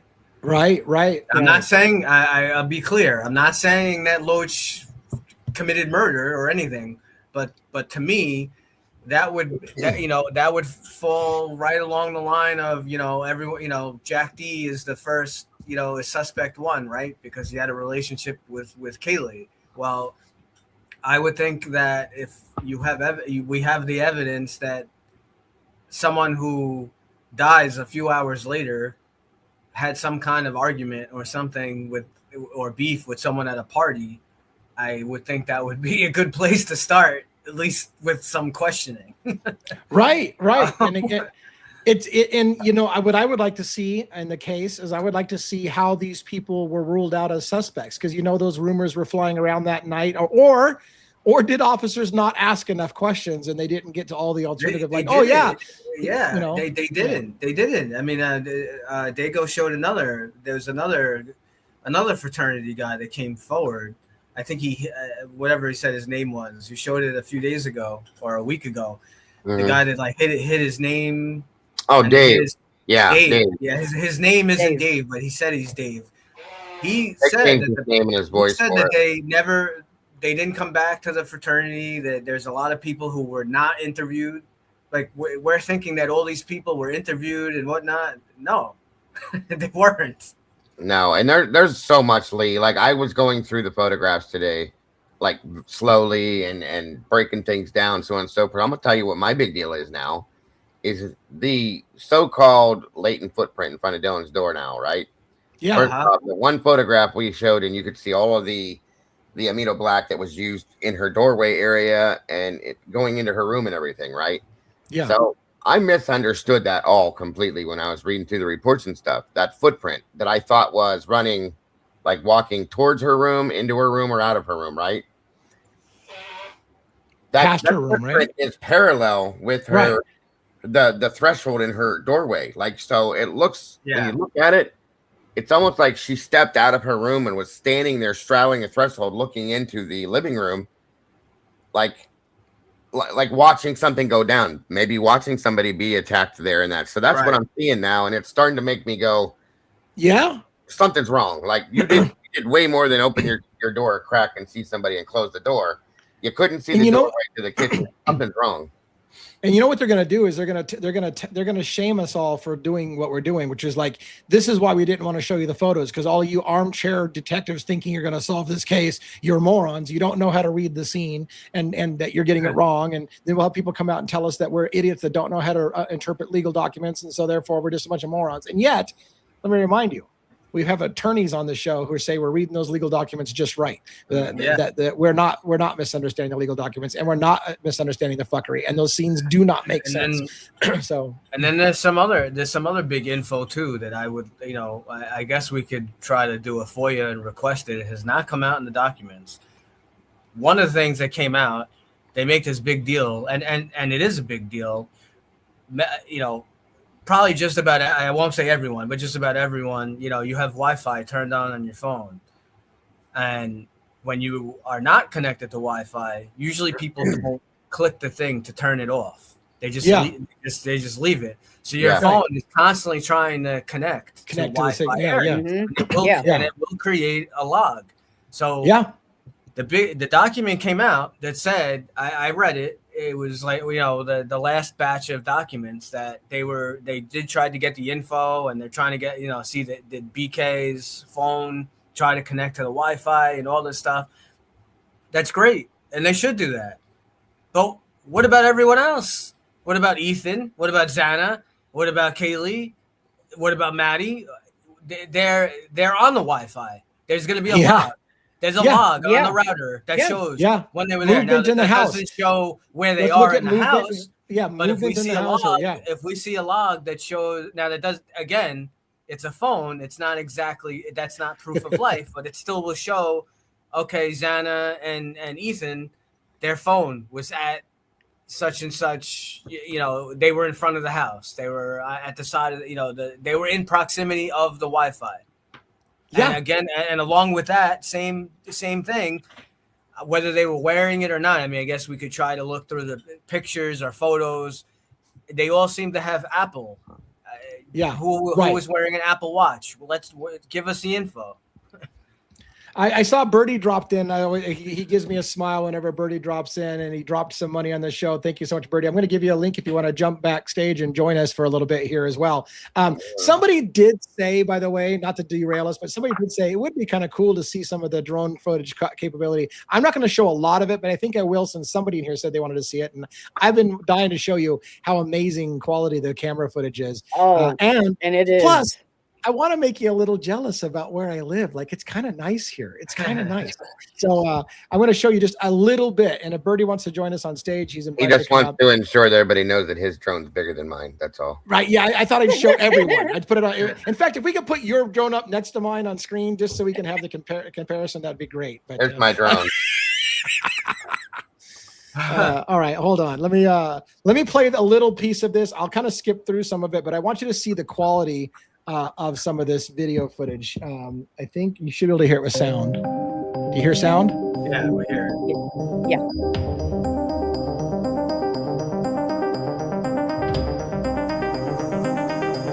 This is great. I feel like I'm in Stranger Things. Stranger Things. Right? That's what I thought. Look at that. That's AI. No, that is straight up in our backyard, That's sir. fake. That's the real deal. He photoshopped that barn in, folks. Is that real footage? That's real footage. That's right near our house. Yeah, and that's us. That's my wife and I out there with our suspect vehicle number 1. White Elantra, yes. What are you using, dear? It's an Atom 2 Protensic drone, little drone. Wow. Not the size of your drone, Birdie. It's really how you use it. Hold on a second. Let me skip forward a little bit. Show you a little bit more. That's your implant, bro. How's this? Oh my God. That's remarkable. That is Lake Wallowa in Oregon. It's a hop, skip, and a jump away from our house. It's amazing. DA. Yes, we do have wolves there. Yeah, what? We got to come out and stay by you guys for a weekend or something. Right? Turn the music For real. That's gorgeous. I'll skip forward a little bit and get you to look at the reflection of the mountains in the lake. That's literally glass. That's like a postcard. Right. Yeah, I almost put my drone in that lake. That was my we got I almost drunk. Michael BS is trying to come back on stage. DA, you should mute it. Okay, yeah, okay. Let's mute it. I mean, that's unbelievable. You don't need the music to prove how gorgeous it is, bro. Yeah. So look at, these are the capabilities the drone can do. So I'm excited to fly. Imagine this. Imagine flying this over Monon High Bridge in Delphi. Imagine flying this right down into the scene of a crime scene from an aerial footage, from the neighborhood, from the aerial footage, all of which is capable. So we're excited to be able to premiere some of this stuff as we get into the cases. But yeah, that's there's my wife and I out there on the beach making you nauseous as I'm flying. I'm trying to learn how to fly. This was an early test flight, so I don't know what the hell I'm doing. And you chose to fly it over water. Right. I did. And the worst part about it is I got way out there in the lake and I'm new to it, right? So I get this notice, warning, battery low. And I'm like, oh fuck, right? And so then I realized I lost my drone. It's on a blue sky, and I got a kind of a blue drone. I can't see it, and so I'm trying to look at the camera like, where the fuck is the shore? And it's like battery low, and then it's like critical battery low, landing, and I'm like, no, you're not landing in the fucking lake. And I'm like, does it automatically? Does it start to come back to dock? You can set settings. Oddly enough, I probably should have read the user manual a little bit more. I think you can set settings that say, but here's the thing. You can make a lot of mistakes with drones. Like, for example, if you go out one direction and you're coming against the wind on the back, it doesn't know that the battery, the fans have to work harder coming back against the wind, and it may not know it. It may just die. And for safety, it'll land when it needs to land to get out of the air so it doesn't fall on somebody. And if that happens to be over water, you're done. So maybe I shouldn't have flew it over water, but is it like an Xbox controller or is it off your phone? It's off the phone. It's a very cool. It's really cool. It's like a expandable like joystick that you expand and put your phone in the middle of it and turn it sideways. So you got your phone acts as a big camera. And I got a big fat phone. Don't worry, Dago. Don't get jealous. I got a big fat phone, and so it does really good image, and then you use that as your controller. Yeah. I mean, dude, that was stunning imagery, though. That was really cool. It's good to see him, man. I can't wait to see that once boots on the ground happens. That's going to be just incredible. Yeah. Oh, it's going to be great. I mean, could you imagine, DA? They would have probably shot that thing out of the sky if it was near King Road or Luigi or any crime scene. They would have said, nope, you're not getting that. And have you seen, like at festivals, I've seen this a lot in like China or Japan, like those like electric forest type festivals. Have you seen where the cops have those like giant guns that they just shoot like a I don't know, one you might know more with like a beanbag?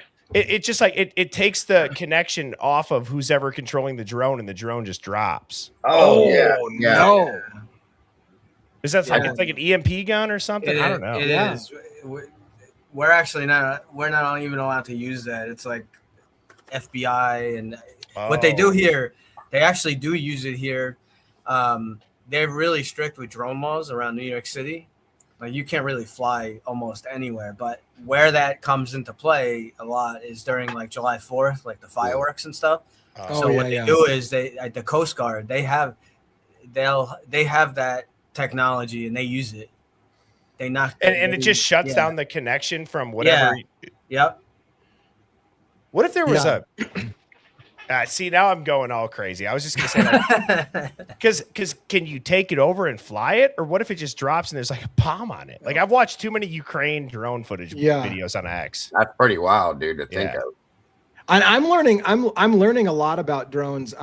As an example, by the way, so there's a setting on my drone. You can choose what behavior it is when you tell it to land, and like one of them is like, well, like if it goes out of range of your controller and it can't find and it loses connection, it'll automatically return to home, right? But what it does is it first rises up like 20 or 30 feet or whatever you set it at to get above any obstructions that it possibly can, and then it starts coming back home. Well, I didn't know about the rising up part. So like I was over the lake. This is again, I'm over the lake, right? Low battery, and I'm like, fucking return home. And all of a sudden the fucking drone goes up in the air, and I'm like, where the hell are you going? Like, no, you need to come home. I didn't know it was gonna but where it got me in trouble is I just took a pilot's license, right, for the drone to be commercially licensed, and you're not allowed to fly in the clouds. You have to be 500 foot below cloud layer. So what happened was, and by the way, I could show it, but I don't. Anyways, maybe I will. Anyways, so there was a foggy day out, and fog technically is clouds that are down on the ground. You can't fly into fog. It's against the law that your pilot license FAA. To fly. Yeah, like FAA. Well, I'm not allowed with my pilot's license to fly into the clouds, which includes clouds hanging on the ground as fog. But as long as I'm like 2,000 feet away from the fog, I can do it. Well, where I got myself in trouble, and maybe I'll get to show it while we're talking, is I did a return to home when I lost my drone. Because again, I lost my drone, which is kind of grayish blue, against a fog bank, and I couldn't see shit. I wasn't in the fog bank, but I kind of lost it. So I say return home. That some bitch rose up into the clouds, and I'm like, oh fuck! The FAA is gonna fucking take my license because it just went straight up into the clouds, and I'm like, shit! It's really kind of cool footage, but I'm okay because the FAA says when you're trying to avoid, like, you can have a momentary lapse. The intention was not to fly into the cloud; it just happened by accident when I did return to home, and it shot up in the air into a cloud, and I was like, fuck! So yeah. You know what, Bertie? I'm pretty sure I was just thinking about something because I read an article locally around here. I'm pretty sure they use those pulse guns at like Cleveland Brown Stadium. Yeah. They fly around the stadiums. You're not allowed to do that. They will use those guns to shut those things down like right away. Yeah. At Summerfest in Milwaukee, I've seen people, or like even the Harley Davidson Fest. There's a lot of people that want to get dope drone shots of everybody riding their bikes. And it's probably what Lee was just saying. I'm sure, like, which is interesting though. Problem. Yeah. Like the FAA, I don't know, because it's terrible to have to go to that mindset. And that's probably like one of the things, one I respect about you and just officers in general. You have to think, what psycho could take advantage of like just goodwill of people. Right. Well, I was gonna tell you that it's a big problem that I know over here. I'm sure throughout the country, anything that you go to that has a large stadium, a large amount of people, like giant stadium, they have a whole unit that just their job is to watch for drones. Yep. And wow, there isn't a lot that you can do with it, because like like what you just said, if you have one of those, if you're allowed to use one of those special tools or whatever to knock it down, well, if you were going to use it for bad purposes, and you want to your object was to try to hurt people or whatnot, there's really not much they can do, because it's so crazy. Think about it. Like if you put a drone up over a stadium, does a certain and they want to do something bad, do they care about getting the drone back? No, they don't care. And look, for those people are gonna be like, what the fuck? I thought we were a true crime channel. So I had to learn in my pilot's test. I'll be right back. There's different categories of drones, right? And it based on poundage, right? So when you get to a 55-pound drone and you put it over top of a stadium and people, you've got a problem if that thing drops out of the sky onto somebody's head, kind of thing. So there's different rules on which you can fly over stadiums and shit, and also with that. I'm going to show you some of that fog footage while he's gone. Just to so here, I wanted to get a shot coming across these ice frosted hills, and there's this American flag. I thought I'd fly up on the American flag is what my plan was. And out in the distance is fog that's hanging on the low level mountains out there. So this was the shot that I was trying to get. At some point, I lose my gray blue drone on the gray blue fucking canopy of everything out there, right? Because it all looks the same. So I end up kind of, I'm going to skip forward a little bit so for the sake of brevity. So I'm over some houses and stuff, and I get lost, right? I'm like, where the fuck am I? Like, I couldn't find my drone. I was way the hell out there. Oh yeah. What was cool is I did get to orientate myself by these orange houses. I saw these orange houses. I'm like, oh, I can see where that's down below the orange house. But anyways, this was the moment where I could have got myself in trouble. There was no intention to fly into a cloud layer. I just simply panicked when I couldn't find my drone anymore. So here's about where it's at. I'm hovering and I'm like, where the hell is the drone? And I basically can't find it. So I eventually tell it to go home. And then I should rise here in a second. Here we go. DA, have now you it's ever trying to go. Those, go ahead. What? No, go ahead. It was completely unrelated. I was just thinking about, like, have you ever seen those people that fly drones like into like the heart of the city? And then you have people that might be like tweaking out, throwing rocks and shit at drones. People hate drones. They shoot at drones. Yeah. They're scary. Drones. Like that buzzing noise. I don't know what your guys' X or Twitter algorithm is. Dude, mine's like effed up. I see too many drone Ukrainian-Russian war strikes. It's like, well, see, watch this. So here I'm getting foggy.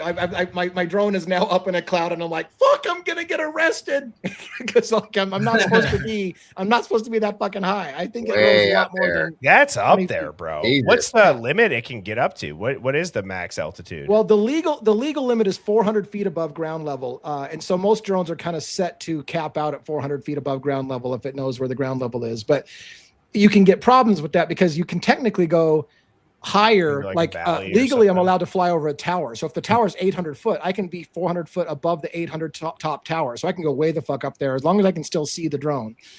So anyways, that's enough footage for today, but I just thought it was kind of cool. Is that like a boating, like a boater safety or a hunter safety type style license? You just do it online? Oh, no. It's well, yes. The Part 107 license is for commercial drone pilots. And so you schedule it with the FAA and you go find a testing center near you. And there's testing centers all over the place. It's a 2-hour test. It's $179 to take the test. And it's like 20 hours of study time. And you have to pass a bunch of questions about, and here's the thing that pisses me off, Bertie. Like, I had to learn how to read aeronautical charts. I had to learn what class B, D, C, D, E airspace is, where they are, at what foot elevation. Even when they're at elevations, my drone is not even allowed to fly. Like, I can't fly that high. Why do I fucking need to know about class I think it's B cool, airspace? though. I think it's right? cool you can say you did it. But the weirdest part about it is that when I got done and I'm like, okay, now I got to see if I can fly where I live and what the conditions are. And I'm getting ready to get out aeronautical charts and look up my area and look at the weather map to see what the cloud layer level is. And I'm like, there's an app for $2. You push in a button and say, here's where I'm at. And they go, yeah, you can fly. And here's the airspace is above you. Here's where you're at. This is your elevation. And the clouds are great. You can go for it. And it just tells you. It's like, why the fuck did I take a 2-hour test when you could just tell me with a push of the button, is it okay to fly here or not? I was going to ask you one. Do you know, remember, was it last year or year before? I can't remember now. When all those drones were flying around Jersey and shit, they were constantly day after day. You know, what was going on with all that? Do you know anything about that? What they were doing to get rid of that and help deal with that? No. China. Yeah. I know you. That was mostly in the East Coast in Jersey, right? Yeah, there was we had a bunch here in Ohio. Were they ours? One? Were they ours? I don't know. I really don't know. We had an issue with them being That's exactly what I would say. It's exactly what NYPD would say. I don't know what they are. I have no idea what you're talking about. Neither confirm or deny. Yeah, we had a bunch near Wright-Patterson Air Force Base here in Ohio, and I'm like, come on now. What are you guys doing? You know what I mean? Because that's the other Area 51, supposedly. So, well, speaking of that, not to sidetrack, I have no idea what you guys were talking about, but I watched this I watched this super interesting podcast on the Sean Ryan podcast. I don't know if you guys know. You kind of look like him a little bit, Dago, in a way. I've told that before, yeah. Okay. But he talked about how they say the disclosure, where they're going to tell everybody what it is.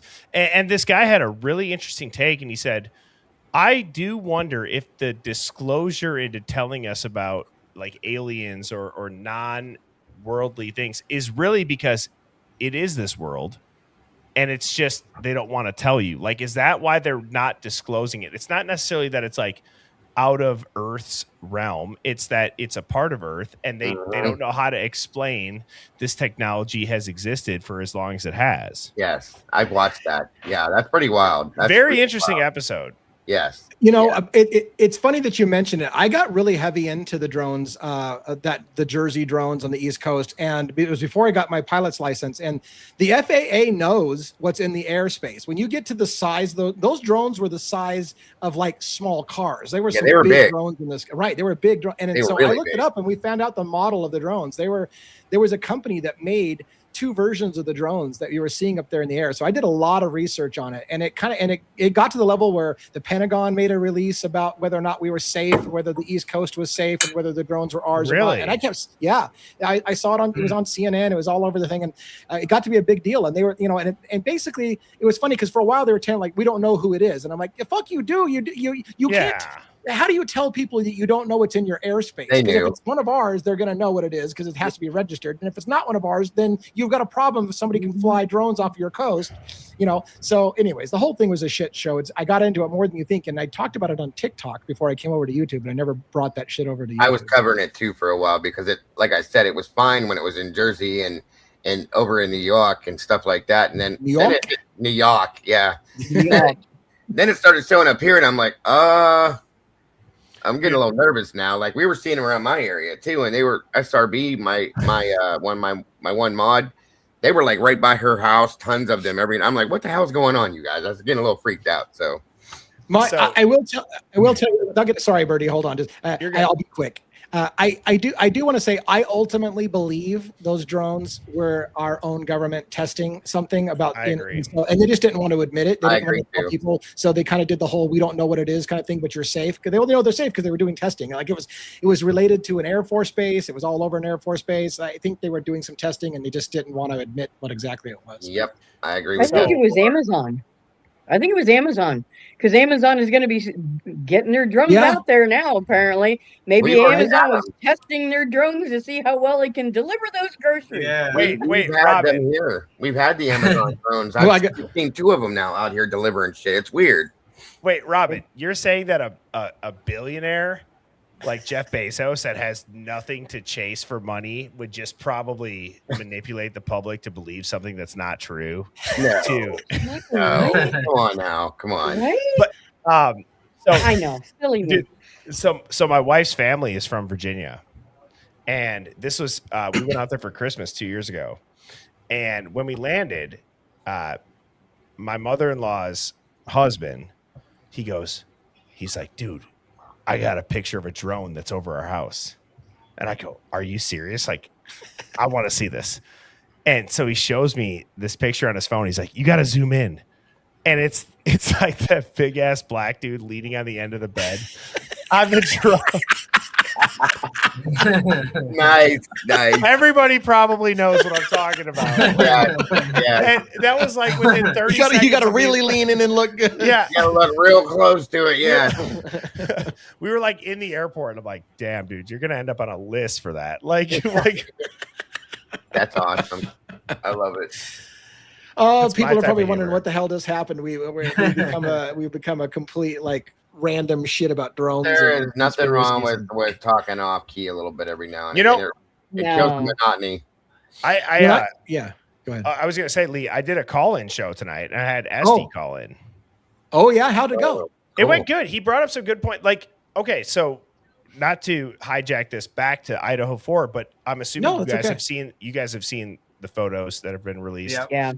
Yep. The biggest takeaway that I have is clearly this is it's not quiet, and where it started, it didn't finish. You know what I'm saying? Like Correct. this. Correct. Yeah. We agree. Very noisy. Very noisy. I don't know if you guys have Yep. talked about it, but Yeah, We have. did. Yeah. So okay, we're on the same page with that. But Esty did say he referenced this code. It's pretty much like the staging a violent event type thing. We've all talked about it, and not that I'm going off of necessarily his call saying that I'm agreeing with it, but Yeah. if you were gonna do that, it would have to be believable. Yeah. And that's the hardest part. And I think like I want to talk about in general, not necessarily the Idaho 4 and any WITSEC stuff or whatever. I just want to talk about like we were talking about drones, we were talking about capabilities of the government shooting them down. How interesting is it that we really don't know what our ruling class has the ability to do? Isn't that a weird like realm that we're in right now? Yeah. We it's not even just information, it's technology. It's Technology, too. Yeah. Yeah. It's Right. on another Right. level, and especially with the AI stuff. Yeah, how do we figure it Yeah. out? They show us just so much, just Right. enough to keep us satisfied, I think, when they're probably eons beyond that, in my opinion, and we don't know. That's kind of a scary thing. I agree with you on that. I mean, yeah. I mean, look at some of the stuff. I mean, I know it's some of the super like wealthy people, or I mean, it's been out for a while, but now they're trying to clone like. This is the start. They're cloning like dodo. Like I know it's not a 1-to-1, but it's close enough. Like they're cloning dodo birds. I heard they're trying to Dinosaurs, clone. Dire wolves. I think yeah, they've already Dire I mean, we're gonna have a real life Jurassic Park. I think they've already accomplished. I think we're human- gonna have a Jurassic Park. Yeah, right. What was the human baby that they kind of had a big stink over because they had cloned and weren't supposed to, and yeah. I would Yeah, argue that's they do that with our meat. They do that with our food, bro. They Soylent Green. You have to be Yeah. really old if I can. That's why everybody has ADHD now, Birdie. Well, I'm a byproduct of it. So Same here. it's a blessing and a curse. It's the best thing or it's the worst thing. Yes. And But it's true. But I think it's true. Like, you know, a lot of people say anything that we have out in the private sector, the military's had for quite some time, and that's a lot of times I think that's true. I mean, even the entire internet. I know that some of you guys were internet born theory. after the internet, but the internet was a military thing that existed first, and they had it long before we did, and now all of a sudden everybody has the internet, but they've had it long before we had. Well, you know, everything they've had a lot longer than we've had, kind of thing. So this is why I love you, Lee. If you think about it, that thing Birdie brought up earlier, where they started showing the Senate hearings on the UFOs or what do they call them now? UFAs. It's like it's like the UAPs. UAPs. Okay. Oh God, don't get me started. Oh, so they did that whole Senate thing where they're this is what's going on, guys. We really do have this, we have that, so on and so forth. Do you think they're really going to show us everything, or they're going to show us what they want us to see how we react to it, so therefore they can see how we're going to react if something were really to be shown. If that's, you understand what I'm trying to say? Absolutely. And I think the fact that you're asking the question tells us the answer. Because if we can ask that question, right? It's too obvious. How many times in human history have we had no idea, right? And I think AI to the kind of similar to the UAPs, I believe that AI is getting worse purposefully, because you think about Hollywood and CGI, and you look at all these videos that people like they pay for AI, and then you go to ChatGPT and you say, create an image of this, and they're like, I can't do it, or it creates the shittiest version ever of it. Right. And it's like, okay, they're way better than that. Yeah. Are they only allowing it to be crappy publicly so that when we see something that looks really legit, we don't think it's AI? We don't think that's possible. Yeah. Right. Like, dude, the fact that we're able to like have this conversation, they've lost, if that's their goal. We're waking up. The funny thing is, that's the problem. We're waking up. They don't. The funny thing is, I'm not even really here. I've been in AI the entire time. Like, you're not even really talking to me. That's the thing. Like, you don't realize how good it's gotten. Matrix. We're in the Matrix. I wondered why your eye looked like sideways a little bit there. I got I got like 5 fingers. Like, and he had 6 fingers. Yeah, there we go. Gotcha. DA's AI enhanced, and right now my monitor keeps going black on me, so I can't see shit because the FBI is apparently like shut that guy. That's why one can't take his sunglasses off, because there's no eyeballs behind it. Right? Yeah. It's they live. He's got the sunglasses on. You can see. Dago, you can't say that to a person like me, because now I'm gonna dig on one here. Take your glasses off. One's gonna be in a patrol Artie's gonna car. call me later, like, were you serious, bro? No. One's gonna be doing a patrol. And 2 bubble gum, and I'm all out of bubble gum. Wow, we just got off the rails. We got off the rails. I love it. I think it's refreshing, dude. Hey, after the last 2 days, good decompression. You got to be able to dispel some of that. Amen. I was gonna ask you, since you said you had Estes on your show, he called. Does he still did he indicate that he still thinks no one died in the house and it's all a complete cover up and it's just the whole thing is staged? And to further that question, so I want to actually ask that: do you think he's still saying nobody died that night? And did you happen to see the one photo in there where they actually leaked a body that we think you actually see the body? Yeah. No, I've seen the body. I don't. Okay, full transparency, and you guys can go listen to it. He didn't allude to nobody dying. I think that the way that I interpreted it is just people need to know that it's a real thing. And ultimately, we saw a body at this point, right? Right. We did. I mean, yeah. But for victim, let's just say that one person went into WithSec. It's still better than 4 dead. Like, I do think in general, people need to understand that WithSec is a real thing. Nobody's going to know. If you're over 18, your family doesn't know, all that stuff. I just think that people need to wrap their head around it. Yes. And, are you holding a breast implant, sir? I am, and I need to. It's become this weird comfort, and I get it. I get it. Like, it's very comforting. Wait, is it real or is it AI? No, this is real. This is AI. Okay, just making sure. It's a double D. Wait, you need to send me a couple of those ASAP. Wait a minute, I don't need that. I'm covered. Never mind. I'm good. So you wear them, DA. Our neighbor up north, he's a plastic surgeon. And we play cornhole with these, and they float in the water, oddly enough. And it's interesting because he'll have like certain different sizes. So there's an advantage depending on which implants you get for your cornhole bags. You have to be strategic. I'm not really sure where to go from that point, but just know, DA, they float. Sure. And I can send you some. So I'm really fighting. I'm fighting not going with a million questions I have right now that are not appropriate for true crime. I'm gonna. Have you gotten past the ability to hold it against your face, Birdie? Yeah.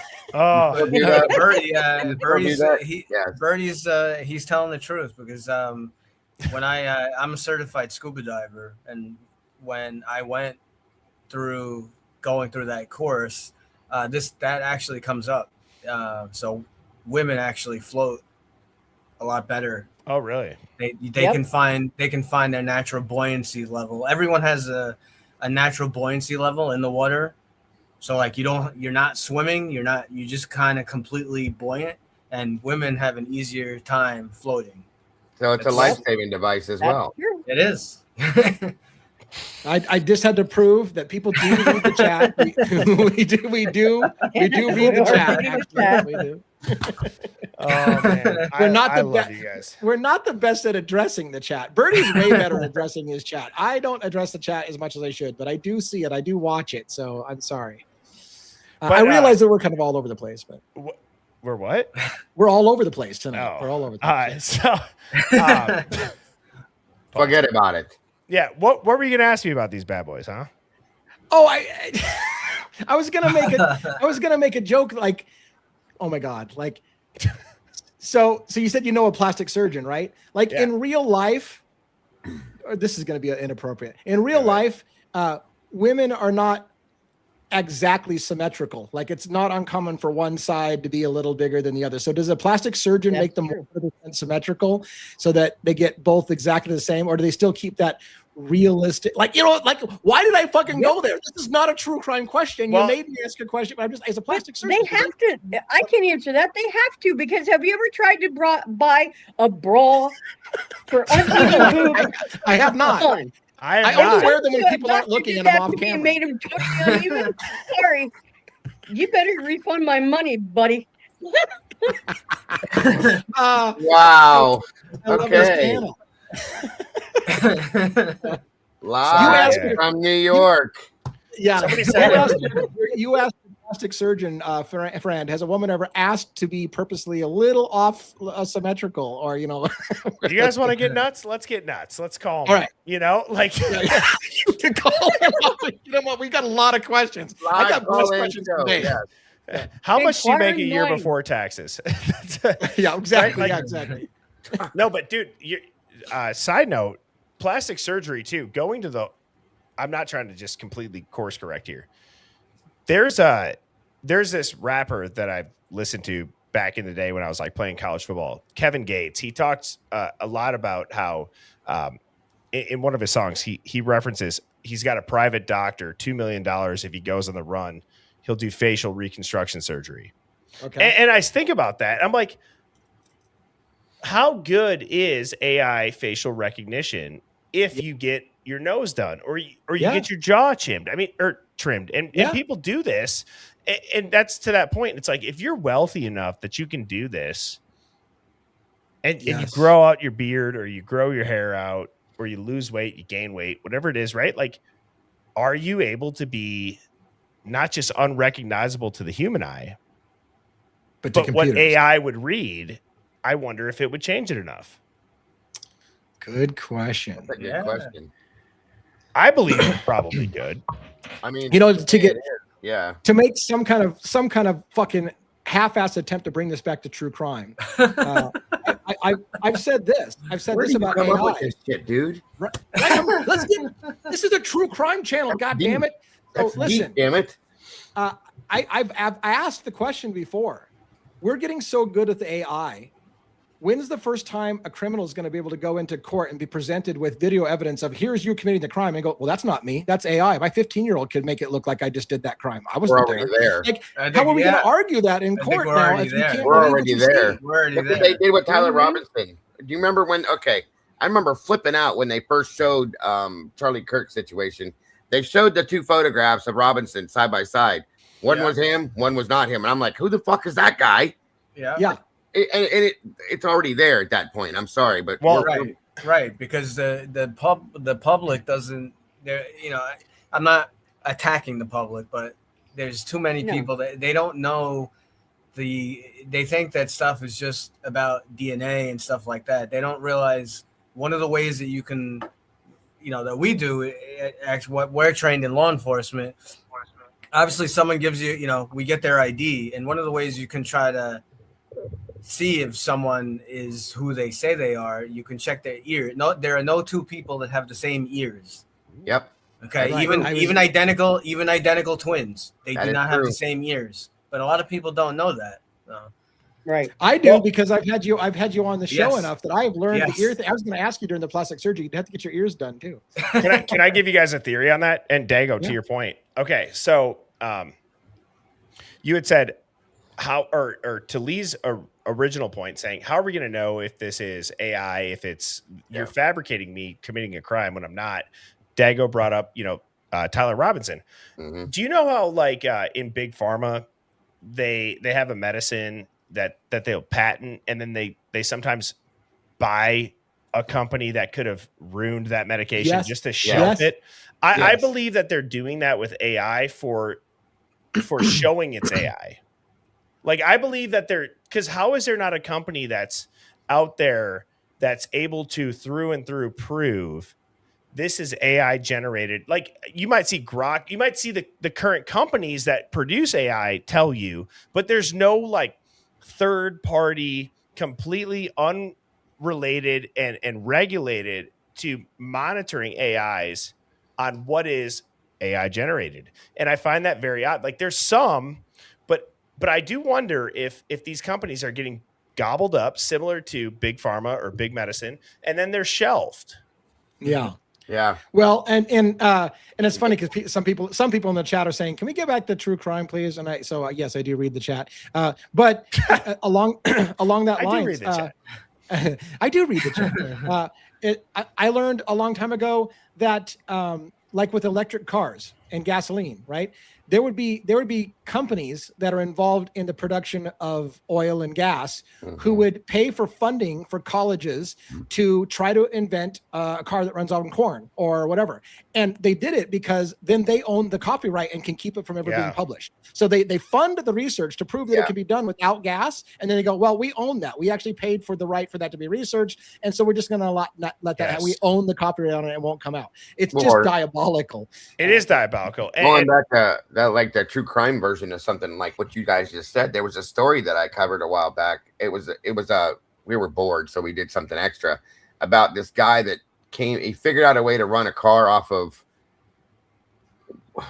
was it water or something? It wasn't water. It was something like oil or like vegetable oil or something like that.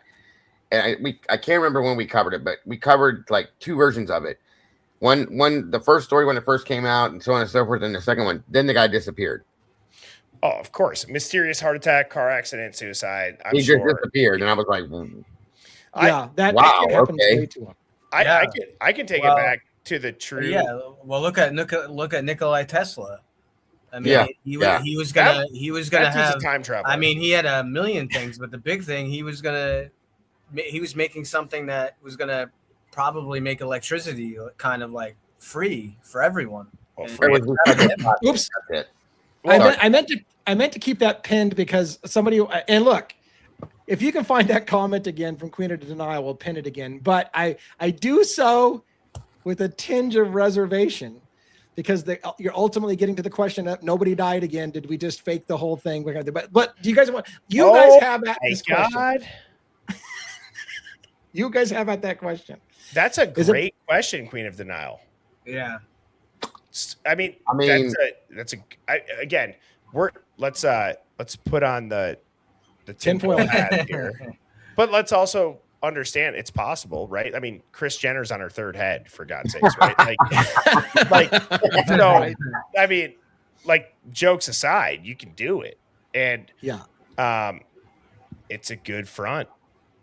Like, these people that would actually be in charge of it, they might come off as stupid in the media, but behind the scenes, I'm telling, and one, you can probably talk to this. I'm sure some of the most brilliant minds have ran sophisticated operations where it's like, unless you see the paperwork and the plan, you're never going to figure it out. Right.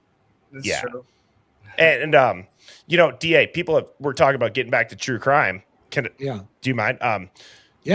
So the WSU lawsuit, another prominent thing that people have talked about. They're suing WSU for saying they should have known Brian Koberger. No way you had that ready to go. Oh yeah. Oh, that's amazing. Wait a minute, I gotta put that full screen. I have 35 hats sitting next to me, bro. All right, very nice. That's very amazing. So the WSU lawsuit, I was kind of going on a rant, and DA, you and I actually met and connected via this funding that Brian Koberger went out there in the middle of. Yeah. It's lone wolf actors predicting their criminal behavior, yada, yada, yada. And now after the fact of the Idaho 4 happening, WSU is getting sued for $500 million damn near for not predicting that Brian would do this. Well, there are a lot of things, and I know you're familiar with the Custody Queens and Ron Funk. Yeah. They were essentially what Ron Funk said. When I went back and I listened to it, I realized one thing, and I said, what they're getting at in the lawsuit is that no human would be able to predict another human would do this. And it's interesting that there's a predictive criminal behavior aspect. And if it's not humans that can predict it, well, you need AI predictive modeling to do this. And I'm calling it that there will be a time in the next 2 to 3 years where WSU is going to flip the script, where they're now looking like the bad guy because they're getting sued for Brian Koberger. They're going to go on the forefront and they're going to say, we learned from our mistake. Every employer needs to take your DNA, spit into this tube for us, give us your fingerprints. They'll scrape your search history. They'll scrape your Instagram, your Facebook. And if you have a geofence thing and you cross 82nd Street, well, there's a marker because you have 2 people in your family that did drugs. If you cross 82nd Street, you're going to do it. I mean, but because nobody wants to be the next WSU. And then here's the kicker. There's going to be a third party that says we are so confident in our predictive model that we will pay your lawsuit out if we don't predict it. We will give you an insurance policy. We'll either guarantee a conviction or we will pay the lawsuit. And that's going to do nothing but enable early intervention into everything I just said. That's an interesting theory, to be honest with you. It really is. It's the direction it's going. Yeah, LinkedIn it's is totally already the- able to do some of that. Right. I mean, it's you're probably right. are, It's yeah. happening. I agree. Oops. I was trying to be quick, and I'm fucking not quick. I'll tell you that much. What I was going to show you is for the young folk out there who don't know what the hell this is. Here's that educational show right there. Yeah, Minority Report. The Minority Report. I was going to put it up full screen, but yeah. And apparently I suck, right? It's Minority Report. It's that right there. I mean, what do you guys think about that though? From like a long-term play, you got to remember these institutions, they play the long game. They don't care. Yeah, right. Whatever's going to bring the money in. I'm pretty sure. I just said this. We watched that movie like 3-4 months ago. I told my wife, I said, we're there now as far as I'm concerned. They won't show it to us, but we're there. Well, let me ask you this. Do you have apps that are running your geofence location 24/7 that you probably don't know about? Unless you consciously, like I go into Jimmy John's and I know if they got a special on cookies because I walk into their store. Right. Which I think that was in Minority Report too. He walks into a store and all the ads are targeted to you. Maybe I'm thinking of Total Recall, where you walk into a store and every ad's like, John, have you seen the latest cell phones out right now? You need a cell phone. Same thing. Well, what happens, dude? What happens when your DNA, I'll take it a step less. You know how everybody now has, like, I have a Whoop that I wear, and you know, like how a lot of people wear those Aura rings. Yeah. Okay, those are Bluetooth synced. Are we naive enough to think that Aura wouldn't sell that data to Instagram, TikTok, Facebook, anybody that runs ads? And it's like, now we can biometrically hack people. Their heart rate rose when they saw this. They're like, and then what happens when you bring, your actual blood DNA into it, dude? No, you're right. Bro. Yeah. Right. You're right. I mean, you just bring up a scary thought. You're right. Your smart technology can literally transmit data about when your heart becomes elevated or whatever. Right. And if they take that as a sign of you're about to commit a crime because you're getting nervous, you're walking into the liquor store, but your heart rate is racing and you've got a criminal history, you must be about to commit a crime. In Minority Report, you've been 95% likely to commit a crime, or you're being arrested for the future crime of committing a armed robbery. Yeah, exactly. And I don't think we're that far away from that if we're not already there. Tell me what's not in place to do it. Yeah. Right. Yeah, the technology was there if they want to use it. Yeah. Which and that's like the hardest part. I don't want to take this conversation over. I just want to say this last point quick. It's we're never able as humans to wrap our heads around. We think of stuff technologically advancing for good. Yeah. Nobody in power ever uses it for good. Drones. Yeah. Let's go bomb people. AI. Let's hack them so we can control them. Whatever. There's always nefarious intent behind the best technology. Yeah. Well, even wasn't it even Elon Musk warned that AI is going to destroy us all if we don't put guardrails on it, because that's where the model's going. Yeah. I mean, well, think about right now, like that predictive stuff you're talking about. Yeah. And I know you guys know this. Your phone is sitting somewhere near you, and you're talking to your wife or your friend or whatever about wanting to order a pizza, and you pick up your phone, and I'll be goddamn if there's not a Domino's Pizza fucking commercial sitting on the screen already. I mean, it happens every day, folks. Yeah, every day. Truly, and it's on your TV now too, bro. Yeah. It's not even just your phone. Yes. Yeah, I mean, it's not conspiracy. They literally are listening to microphones, picking up keywords, and then serving ads on the keywords they heard you talk about. It's not just a coincidence that you were just talking about mushrooms, and all of a sudden, when you turn on your phone, you've got a mushroom for mushroom soup tonight. It's not a conspiracy. Okay, I'm serious about this question. I want to hear all of your guys' thoughts. How do we escape that? Because if we were to tie this back to the true crime world, they can fabricate a story. They've been able to do that already.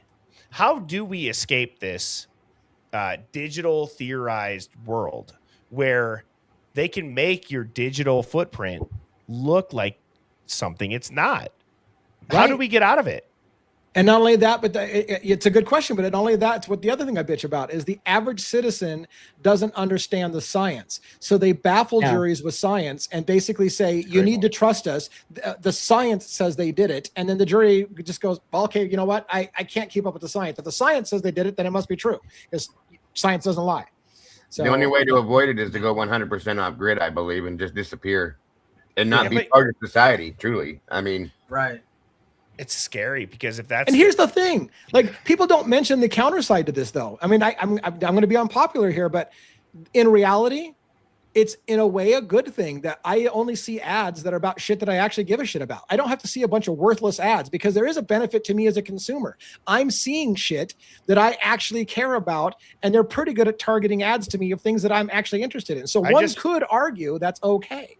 This thing popped. What the hell? Don't get this. Oh my God, I got titty all over my hand. I'll be right back. Yeah, I get it. That's a crying shame right there. Yep, that's not right. Anyways, as with everything, there's a good and there's a bad side. I think that a lot of us, you can't get away from using technology. The technology is doing a lot of great things, but it can be used for nefarious uses, and that's what we're having problems with. And how do you draw the line?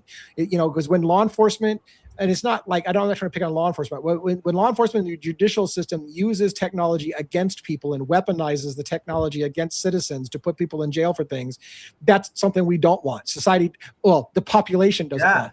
They already have a history of doing it. Again, exactly. We keep bringing up. Like JJ's statement here. Keep bringing up. The world's a hurricane of fucking. Yeah. Keep bringing up the book Framed again. One of the cases in there has to do with a forensic pathologist and a dentist, and throughout the country, it's been pretty much, it's been proven in science that you should not be allowed, not by me. I'm not an expert in teeth and bite marks, but it's been proven by experts that teeth and bite marks should not be held. You shouldn't be able to use that. Robin's losing her shit over watching Birdie clean up titty off of his but here we are, even in 2025, there are still certain states and certain courts where the judges will allow bite marks and teeth and that kind of stuff. They will allow it. And it's been proven that it shouldn't. Oh God. The teeth mark. Remember that? Yeah. That framed the book. All the people that were convicted on bite marks. Yeah. Every criminal was biting people in that county because that guy had a specialty in bite marks, and so everybody was getting bit, and he could prove definitively that was the suspect that bit that person in that crime. And yeah, wow. Well, Birdie is squeezed too hard, and now Birdie has been tittilized. Right? Yeah, I feel bad for the guy. He doesn't even know we're talking shit about him right now. He's been slimed. Thank God that wasn't like. Can you imagine like if somebody had that in them? Jesus. I know, that's what I'm saying. Like he's got a hold on, Tiger. I feel like Lee, you probably know. I know it's a little dated, the newer people. I feel like this is Nickelodeon. You can't do this on TV. You can't do that on television. Well, look, after watching Birdie clean up Titty off of his table, I think that's a great place to end the night. To be fair, I mean, I think how do you top that shit? I don't know. I mean, that's why they gave it to him. They were trying it out. They wanted to see how much pressure you could put on it, and he just proved it. Now they're going to call the manufacturer and say, "You fucked up. It's garbage. We need new ones." Mrs. Birdie's in trouble. I'm just kidding. I hope that your implant specialist doesn't charge a whole lot for her titties that can be squeezed till they pop. Is this stuff okay to be on my fingers, or do I need? I don't know. I was wondering, is it a biohazard? I don't know. Wash your hands. All right. Well, you guys can all watch me go into a panic attack as I chat GPT. Yeah, you need to do some research. Yeah, and if it comes up that it's go see a doctor immediately. Are your hands burning? No. Don't touch your face. Well, it's not inherently toxic. Okay. Don't touch your face. That's good. That's a good start. That's a good start. I thought we were going to see one of those. Somebody said Mrs. Birdie, blink twice if you need help. Okay. Beautiful. All right, look, everybody. I think that's a great. I apologize, by the way, in a way. I apologize in a way for the people who are upset that we went all over the place with all of the crazy stuff we did. On the other hand, keep in mind that a lot of us are here every single night, and it's nice to just cut loose a little bit and have some fun. So sue me that we had a little fun tonight. I thought it was great. We have to decompress every now and again, Lee. Absolutely. Absolutely. And Birdie brought the life to the party. Birdie comes on and the show went to shit. I'm going to blame it all on Birdie. That's all right. That's all right. I feel like I'm sitting here. Could you imagine if we were all family at like a Thanksgiving table and us five walked in? Could you imagine? Like, no, they would have no idea what's about to hit them. Mildred, I'm gonna need another beer. Yeah, no, cousin Eddie is here. Yeah, I feel like especially DA. I've said this joke. I'm like, dude, you are my long lost uncle. Right. Yeah, it would be interesting. I'll say that much. Love the tinfoil hat on the way out. All right, look, here's what I usually do on the way out, right? Let's close with closing thoughts. And then if Birdie wants to hang for a second, let's do this. Dago, then Birdie, then Robin, and then 1-1. Got closing thoughts for the night, Dago, with your tinfoil hat on? Hat off. Right. I think it was, I can't take myself seriously if I leave it on. I think it was a great show. It was nice to be able to decompress a little bit. I really, really appreciate having Birdie up here with us tonight as well. I thank all of you guys for joining us here tonight. As always, I'm looking forward to tomorrow, and I hope you guys have an amazing rest of your night. Thank you again for joining us, and it was a great show. Despite there's some people that will be disappointed that we didn't stay true crime all night, but I liked the change of pace. Birdie, what do you got to say? Do you want to say some last thoughts tonight? Yeah, couple things. One, Lee, I think what the stream was when I popped up is the reason why you and I are so close. I love that we can talk about anything at any time. I think you're an extremely smart person. I think that you have, a very intelligent brain, right? Not to be weird, but it's fun. I like this. And this is why I like you so much, is that I know that you can go to the places of not conspiracy, but you could stretch your brain to think, okay, well, this exists and this has happened in the past. Who's to say that isn't what we're witnessing right now? And in general, for the true crime stuff, I just think these type of conversations, they help the bigger picture, right? Critical thinking is important. Yeah, I appreciate that very much. And, sometimes all of us, we love bomb each other a lot because we do have a mutual respect and appreciation for what we do. You guys are all fantastic. Every one of you on the panel are here for a reason. I mean, even though Birdie's not like a panelist all the time, he fits in with this group and always has. I love this. It's a fantastic mix. All of you guys are amazing. I respect all of you. And Birdie and I matched up very, very early, and he helped me launch this channel in a lot of ways. So as I say all the time, thank you so much for that. And it's great that you stopped by and hung out with us, and you're always welcome on the show. Robin, let's have you say goodnight, and then we'll get 1-1 and I'll sign us out. Well, again, thanks for coming out, everyone. Nights like tonight are essential. The past few days have been really heavy with these pictures that have come out. We deal with this stuff as creators and the behind the scenes people and everybody. It's nothing for us to deal with this 20 hours a day, or in one's case, he's a vampire, so 24/7. So sometimes we need nights like tonight to just sit back a little, relax, and that kind of thing. So, but thanks for coming out, everyone. Please make sure you're subscribed to the channel, like the video, leave a comment, good or bad. We'll deal with whatever, but we couldn't do what we do without each and every one of you. And it's always a good time being here with the rest of the panel, and we love it when Birdie pops in and other people. So have a great night, everyone. Can I say one thing quick to that point? Even though we didn't talk about true crime, I love the context of the conversation, because we're not talking about BS. Right. It's real stuff. Yeah. It's real stuff that people should know. And I just, Lee, I'm going to shut up after this. You drop the link the second you see me. Yeah. I appreciate that. I love coming on this panel. I love getting done with my live. I'm making clips from my last stream, and I'll pop in and I'll see what you guys are talking about. And I love that I get a link. Like, I feel honored. And you've taken this to a different level. I mean, you're crushing, brother. Take me out of the picture. You're doing well. I can't imagine a time that you would drop by that you wouldn't get an invite. You're always welcome on the show. It's been and I love still going on your show, and and it's so we'll keep it up. And while we didn't talk about BNS, we did talk about TNA, and so that's pretty good. I appreciate that. So we'll get 1-1 to say goodnight. What do you got here? Great show again tonight. Thank all the meatballs and denizens. Great panel. DEVILS, Robin, Lee. Thanks, Birdie, for popping in. As Robin said, it's sometimes we need to take a little sidetrack to decompress, and I really enjoyed the little change of topic. So I'm glad that Birdie popped in. It was a nice refresher once in a while. We dig so deep into some of these cases and looking for every little detail and video and audio, and so it's a little nice change of pace, for once in a while. I will not be here tomorrow night, but I will be back on Friday. And thanks, everyone.